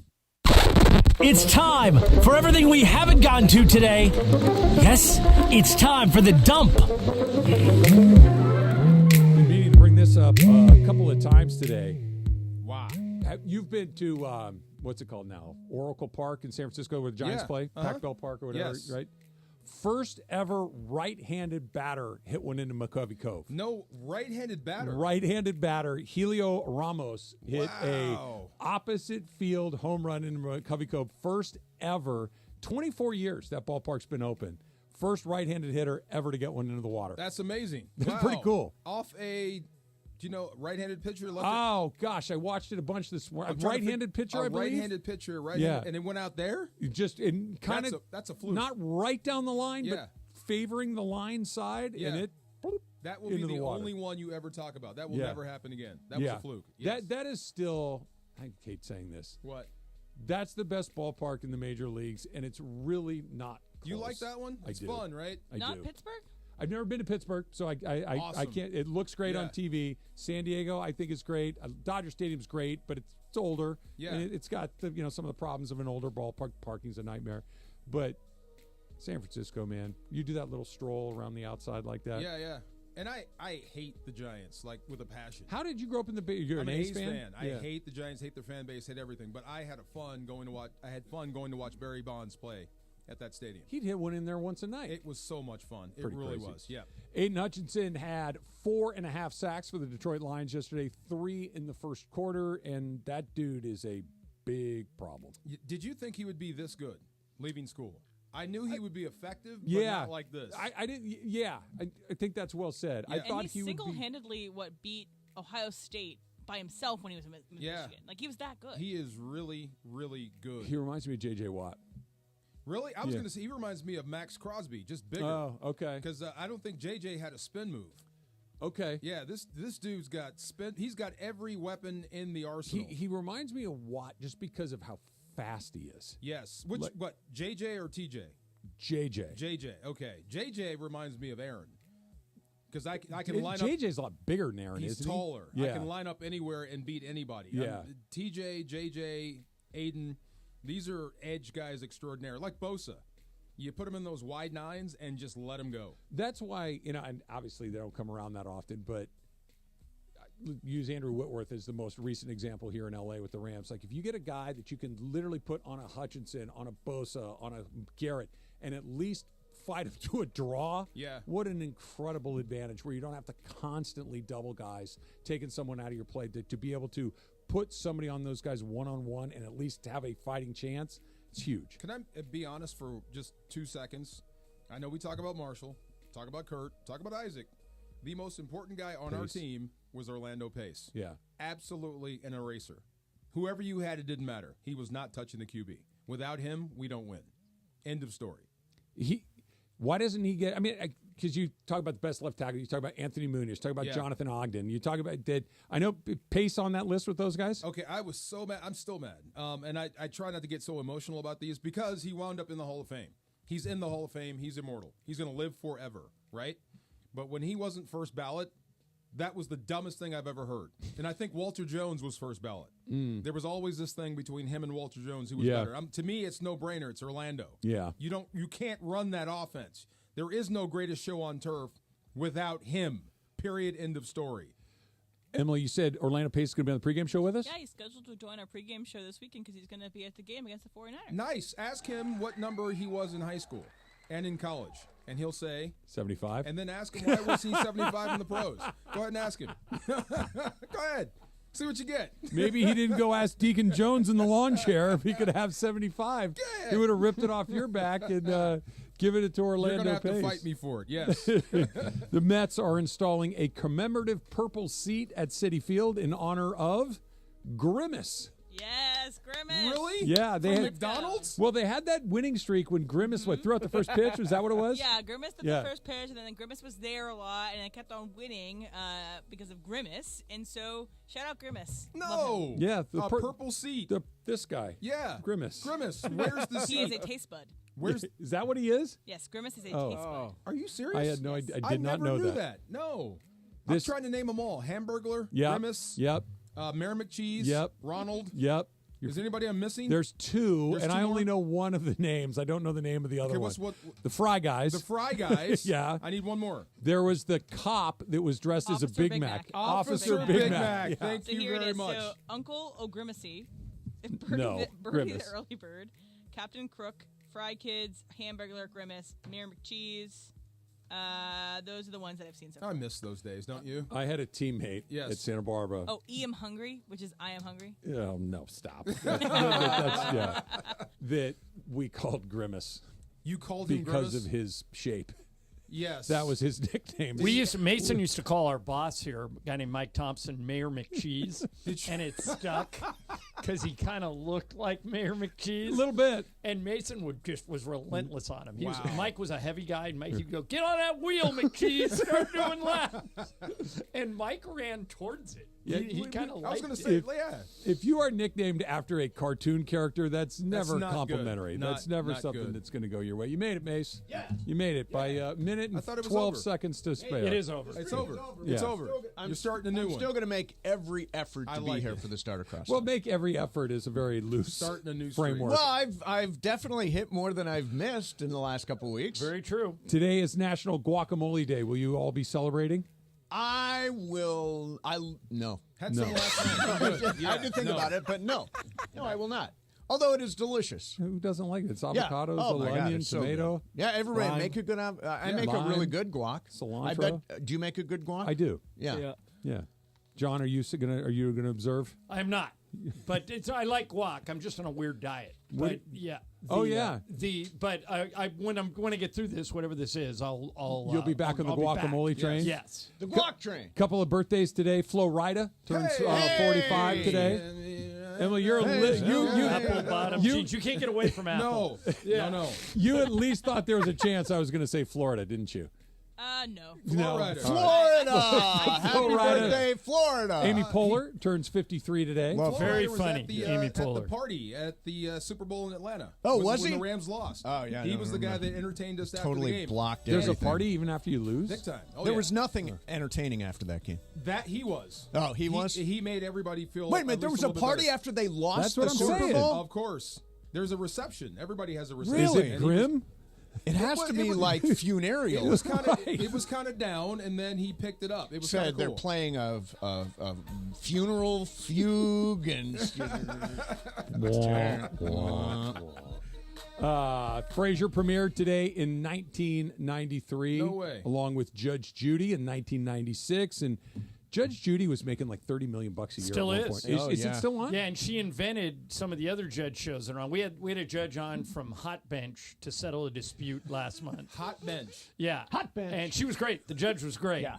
And she was great. She found she found a loophole. I thought I had these guys beat. Right. Mason thought I had these guys beat. So here's the story. You know this guy, AJ Arcuri? Yes. Yeah. You remember him? He was trying to stop Aiden Hutchinson all The last left week. tackle. Yeah. Yes. Okay. Yes. He was the So- vapor trail that Hutchinson left in his wake. So Bergman played a game on Game of Games called Ram or Not a Ram. Yeah. And when he wrote the game, AJ Arcuri was on the Rams. But that morning of the day we played the game, AJ Arcuri got cut. Okay. I said not a Ram. Mason said Ram. We tied, went to tiebreaker. Mason won. I argued that he was not a Ram at the time we played the game, and that I should get that point. And I was both Mason and Greg thought I had him beat, but we all agreed to let the judge from Hot Bench handle it. Hot Bench. So she comes on and she says, and this is why I asked you, DeMarco. She said, I think there's a rule that when you're released by an NFL team, they hold on to your rights for 24 hours, which you say is true. Yes, they can pull you back. I didn't know.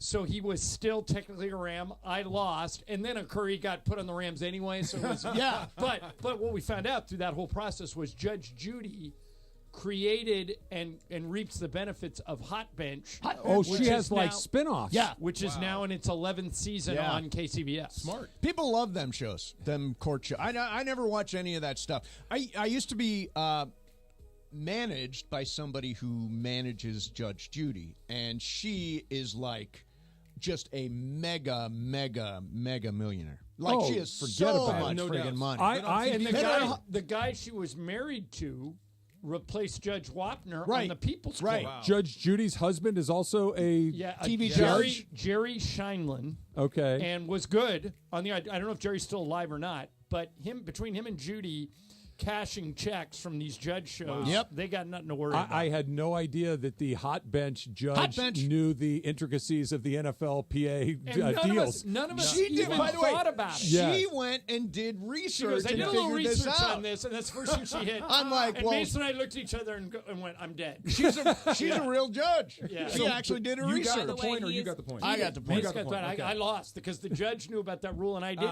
Okay. He is still alive. He is 90 years old. 90 years old. Judge Jerry is still alive. You Judge should check out those Jerry. judge shows. They're fun. Are they? You can fold laundry. There's Judge Joe Brown. Any of those judge shows are fun. Yes, you are not the father shows. That's Maury. Yes. Yeah. Yes. Those are gone, aren't they? Is there No, still a Maury? No. but but his shows still run in syndication. Oh, do they? In The places. old ones still I run? think so. Wow. I saw one the other day. Did you watch the Baywatch reunion show? No, is it good? I haven't seen can't it, but I believe I thought missed you it. might have When's seen it it because on? I know you're a big. It came and wait went. a minute. Are you talking about the documentary they Yeah. did about? Oh, I watched that. Yeah. You watched it? Yeah, it was pretty good. I'm shocked you watched Yeah, it. no, it's That's pretty right good. up my alley. Yeah.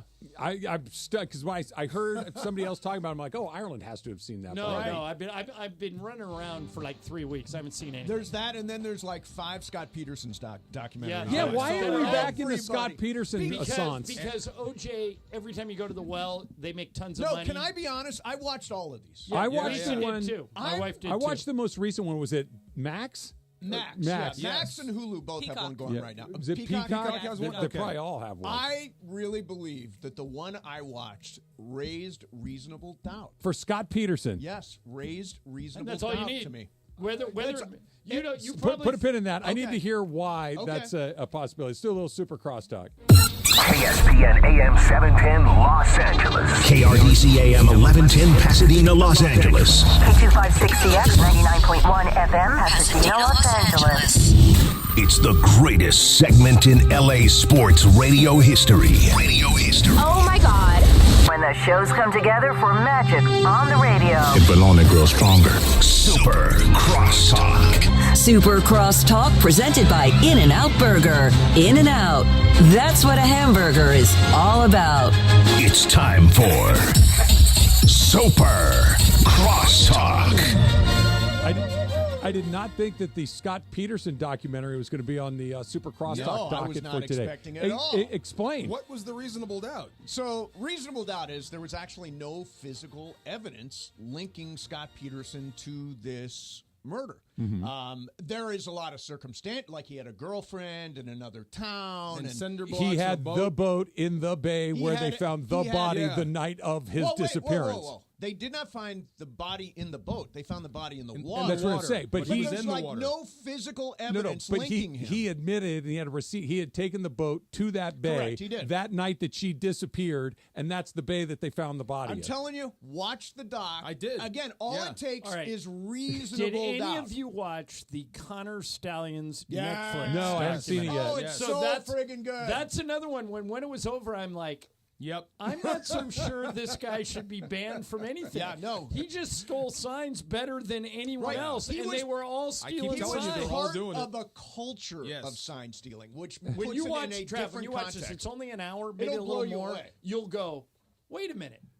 Everybody's stealing signs. He was really good at this. Guy's a Marine, follows details to a T, and by the way, the fact that if anybody thinks Harbaugh didn't know what was going on stop. after God, watching it's just this, ridiculous. that's- Yeah. Of course he did. Yeah. But you'll say, I'm not so sure I wouldn't hire Okay, you know Connor who Stallions. makes that almost that exact same argument? The Houston Astros. That we just were a little bit more sophisticated at stealing signs than everyone else. Everybody was doing it, so what's the big deal? Right, but what they did was they took it a step further with electronics. With the electronics, sign yeah. stealing. Yes. Yeah. Now, Connor Stallions did sneak onto sidelines and nobody stopped him, so he just did his own thing. But I can't remember, Mace. Did he use any? I mean, he was using. No, he was he didn't. watching games on TV. And he was watching the coaches do the signs, and he goes, "Oh, I know what that means. I know Yeah. which Yeah, one no, of those. he was not which one of writing those them guys down. is live." Run left. I'm not so sure he did anything that every other school in the country wasn't doing. I agree with course that not. part, that everybody's trying to steal signs. I guess it's a when matter the of Astros degrees. went to electronics Yes. is when they lost. So listen to this, Trav. So Connor Stallions is part of this culture of sign stealing. And you see this in the documentary. And there is a place, I don't know if it's on the dark web or where it is, where these sign stealer guys share the signs for All of other teams, all People the are other calling teams. him every week going, "Hey, you played Indiana 2 weeks ago. Were you able to decipher their signs?" And Got Stallions anything? would Yep. go, Yeah. yeah, easily. The and he'd signs, hand them over? Absolutely. the Yeah. sign stealers are all like, we're in this together. And his Oh, yeah. attitude What do was, you got? much like mine is What in do you got? baseball. Yeah. If Kevin Kiermaier gets traded from the Rays to the Dodgers, and the Rays don't change Oh, their they got to signs, change their signs, yeah. then That's on and them. Kiermaier tells all his teammates what's going on. Right. Did he do anything That's wrong? on them. No. Yeah. So what did Stallions do wrong? I haven't seen the doc, so the being on the other team's sidelines is his quote Mace, unquote violation. If I was a UCLA operative, and I don't even know if I could help them because okay, I could tell UCLA what's coming. You could have all the signs, Yeah, and you would still exactly. I know. But if I walk onto the sidelines at USC, which has always been, especially in the Pete Carroll years, kind of a party, you wouldn't suspect. I'd be standing next to you, right there, and I'm wearing a pair of Google glasses, and I'm looking at all their coaches. Is it my fault for cheating, or is their fault for letting me on the sidelines? Probably. I would say it's both. Yeah. I would say it's both. I mean, you can't just show up on the Western Michigan sidelines. I would catch guys on the other side of the Rams. By the way, and do you really need the signs for Western Michigan? Well, yeah. For Michigan to beat Western Michigan? There's probably a point of no return. By the way, this year, Michigan could use the signs because they are, frankly, not that good. It's not that hard. SC's got a chance to go in there and win. Well, SC's a favorite. They're a 5.5-point favorite at Michigan. There's Trev, I wanted to mention something about when you were breaking down the Dodgers and how you think you only give the Dodgers a 1 in 10 chance to win because their pitching is dried up. Getting killed. All right, here's where the only reason I disagree with you. I don't think you said anything unfair or wrong. But that's a first. But what other team has pitching that's so good Philly. that I mean San Diego too. San Diego, But Philly. wait a minute. So San Diego has 2 good pitchers. The Dodgers might have 2 good pitchers. The Dodgers have I don't think any team one and question marks. I'm so You're putting Yamamoto as the question mark and Flaherty as the sort of thing. Flaherty looked terrible. Flaherty is the one guy that's taking the ball every time all year long, and it's reasonable to expect him to pitch in the postseason. Yamamoto's thrown 4 innings in 3 months. He just, I don't know what's coming next. I'm optimistic and I'm hopeful that he'll pitch well. But even if both of those guys pitch well, like when you look at San Diego or you look at Philadelphia, it's, let's say Yamamoto and Flaherty each give you 6 innings, okay? Which is optimistic. That's probably an inning or 2 too many. Yes. But those guys cover 12 of the 18 innings in those first 2 games. Still 6 innings your bullpen has to eat, okay? Then you get into the Buehler and the Miller of it all. They're not giving you 12 innings. They might give you 10, probably closer to 8 or 9, which means you've got 18 innings that your bullpen needs to cover. Right. That's where it's just stacking bullpen on bullpen on bullpen. See, you look at that game last night. The unsung hero of that game was Michael Kopech. Oh, he put runners on 2nd and 3rd in the bottom of the 8th inning in a tie game, and I don't know how, but he got out of it. He escaped. Yeah. And then the Dodgers blew the game open. I don't think the Dodgers are in as bad a shape as you do. What would out of 10? How many chances would you give them to win the World Series? More than any other team. I would give them 4. 4 out of 10. Yeah. That's I high. hope you're right. I hope you're right. I don't think so. Dodgers, Phillies, Yankees, Astros. Don't right at that sleep 4. on the Padres. Well, I just don't want to play that. Here's the thing about it. So if it all ended right now, it would mean that the Dodgers would have a bye. Yep.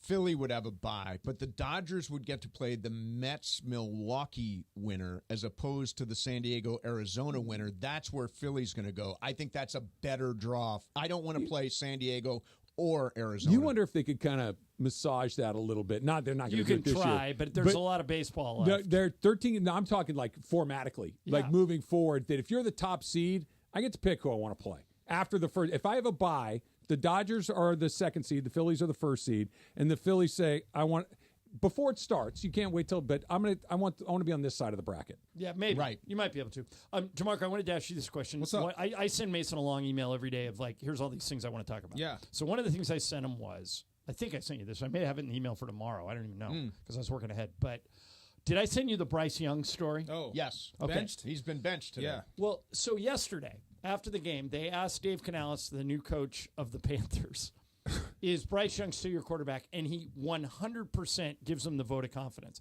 That's why I was brought here, to straighten out Bryce. He's our quarterback. The reporters all go to Bryce Young. I can't tell you how much this means to me. We're going to work through this together. This morning, they turn around and they announce Bryce Young benched. Complete 180 from what they said yesterday. DeMarco, is that code for the owner got involved? Yeah, of course. It's Carolina. You knew that from The only jump. reason Bryce Young's there in the first place is because the owner got involved. Yeah, But that's the owner's guy. But you would think Right. That's the owner's guy. Now the owner is telling you to bench him. Keep in mind, this is the owner that has, I believe, double-birded fans, threw a beer at fans, overruled the general. Like, this guy is the ultimate owner. He's Artie Moreno in NFL colors. But if anybody's going to take a beating, why not let it be Andy Dalton? Because that's what's going to happen. But we were talking about this earlier. When you said they might be trying to save Bryce Young, right? Yeah. Why to protect him from whatever. Why let him get beaten up? But is getting hooked after 2 weeks saving the guy? Doesn't that destroy his confidence? Every game last year. Every game except one. They're not playing well. He's not playing well. The only thing that's going to happen is going to get hurt. If you study the history of number 1 overall draft picks, which he is, the Colts threw Peyton Manning to the Wolves first year. Well, and he's not Peyton Manning. Right, but Peyton Manning was terrible. Aikman was 1-15. And I think Indianapolis is a better run organization than them. Right, I agree with you. But like Trav says, Troy Aikman 1-15. Jared Goff they put in under Jeff Fisher for the last 8 games of the season, and he lost them all. I think the answer is you're getting him game experience. So why not do that for Bryce Young? I don't think he knows what he's doing. I don't think they know what they're doing with him. I do think he's a bust. See, I do think he's a bust. Yes. I think we've seen enough to think that's a bust. Now, he'll get another chance. Yes, somewhere. They're going to put Andy Dalton in there. They're going to lose a couple of games, but they feel like, we can still save come the back season. To him. Yeah. So when they're 1-4 or whatever that happens to be, they'll say, what the hell, let's go back to Bryce Young and let him roll for the year. The entire building wanted Stroud. Everybody in the building. Wanted C.J. Stroud. Everybody. The guy that overrode that was the owner. He wanted Bryce Young. It's a failure on 3 levels. They moved up to get Bryce Young and took the wrong guy. Right. C.J. Stroud goes to Houston and looks to be really, really good. To move up, they had to give away a first-round pick, which turned into Caleb Williams. We'll see how that turns out or not. And you had to get rid of DJ Moore, and they have to give a second-round pick as well this upcoming draft. They just missed after miss after miss. It's one thing to pick the wrong guy. Sometimes you pick the wrong guy, but to dig a hole that deep, that's a totally different thing. We figured out the savior for Carolina. You ready? Yeah. Send him Bill Belichick. Oh, Bill Belichick. Sure. Run the whole room out. Does he really want to give up his TV career, his burgeoning television career? And he's a prolific podcaster as well. What was the other team? What was the other team? The one that makes more sense to me is Vegas. Watch this. The other one. The other one. The Jets. Oh, the Jets. I don't think he'd go to Carolina simply because Tepper is a bozo. Yeah, he's a mess. Right? Yeah. Bill Belichick, he wants complete control, and he may never get it. He won't get it there. And even if Bill Belichick's smart enough to know that even if Tepper said to you, "I'll give you whatever you want," he doesn't actually mean it. Yeah. Right? He's going to get involved. Mark Davis will give him whatever he wants. Everything he wants. Yes. Just stay out of the way. Yeah. That I might think be he's the still paying spot. Gruden. Yes. Yep. Paying Josh McDaniel. Yep. At this point, he'd have to pay Antonio Pierce too if he moved on to Belichick. Although they kind of are we really after the Raiders win? We're really talking about replacing. Yeah, why not? Why not? Down the road. You guys are both out in the survivor pool, right? Yes. Well, I mean, my mom got knocked out yesterday. Did you survive? No, I didn't make it the first week. I didn't either. Yeah. Yeah. So the first week, there were 96 people in the pool to start. 38, including Mason and I, got knocked out in Cincinnati in week 1. 27 more went out yesterday with all the upsets, with Dallas losing, with Baltimore losing. Yep. So ESPN has a survivor pool, right, that they put up nationwide. I guess probably worldwide. 29% of the field gone week 1 with Cincinnati. Yeah. Right. 29% of the field gone, of the remaining field gone yesterday after the season's maybe over by the end of September. Quickly. We had a really rough weekend, personal stuff, and we ended up not putting in a pick for Juan. So you're out. We're out. Wow. Yeah, well, we're out. Probably would have been losers. I mean, I probably would have taken the Raiders. There were so many Baltimore. upsets anyway. He told me he would have taken the Chargers had he thought about it. But Well, picking against Carolina is not a bad it's not pick. a bad play. It's not a bad way to do it. I think picking against UCLA is a moneymaker. That is. Yeah, Indiana. We were talking about there's Rutgers, there's Minnesota, there's Fresno State. Those are the 3 that look the ripest. They're maybes. I have a friend who is betting a lot of money against UCLA every week. Really? They haven't figured out yet how bad UCLA is. So UCLA was a 2-touchdown favorite over Hawaii. That was an easy cash. Yesterday, Indiana was like a 3.5 point favorite. And he just he bet as much as they would let him bet. And he's going to keep doing it. Like this week, they play LSU. Yeah. I don't know what the spread I think is. the word is out now. But whatever the spread is, if I had out. to guess, I would say LSU by 21. I think that seems low. You think maybe 28? Right, 24. So yeah, but whatever it is. Are you looking it up, Mason? 23.5. When you lay it? Wow. LSU's tricky because they haven't looked great. And they haven't. They haven't looked great, but it's in Baton Rouge. Not a great week against South Carolina. Yeah, they got week. lucky. They missed a kick. I'm not sure UCLA can score. Can they win LSU. another game? Do they win one? Do they go one? They're going to win. So one. basically, what you're betting is can LSU score 24 points? Right. And I think the answer to that is yes. By the way, in Baton Rouge. Well done on the accountability text chain. You were walking despite the fact that you flew back from Arizona last night. Yes, that was this morning and last night. Nice. Yes. Yeah. That and was him me too. last No, night. I saw you last night. Yeah. In the flip-flops. Did you see him in the flip-flops? Yes. By the way, Travis is walking like, what were you walking, like 15-minute miles? No, which is pretty last good. was 14:20 last night in 14:20. flip-flops. Yeah. See? It's because here's the problem. I said to you guys Yes. on, I guess it was Friday or Saturday, that I had like a high 14 pace. He shows up in the pregame show yesterday. He's like 13:26, 13:43. I can't. That's running for me. That is fast. I Move can't the do bar that. up. So Some now more I have effort to than go you want to longer. exert. Exactly. Yeah. Well, I wish it were that, John. I can't move that fast. I physically don't have it in me. Supercross Talks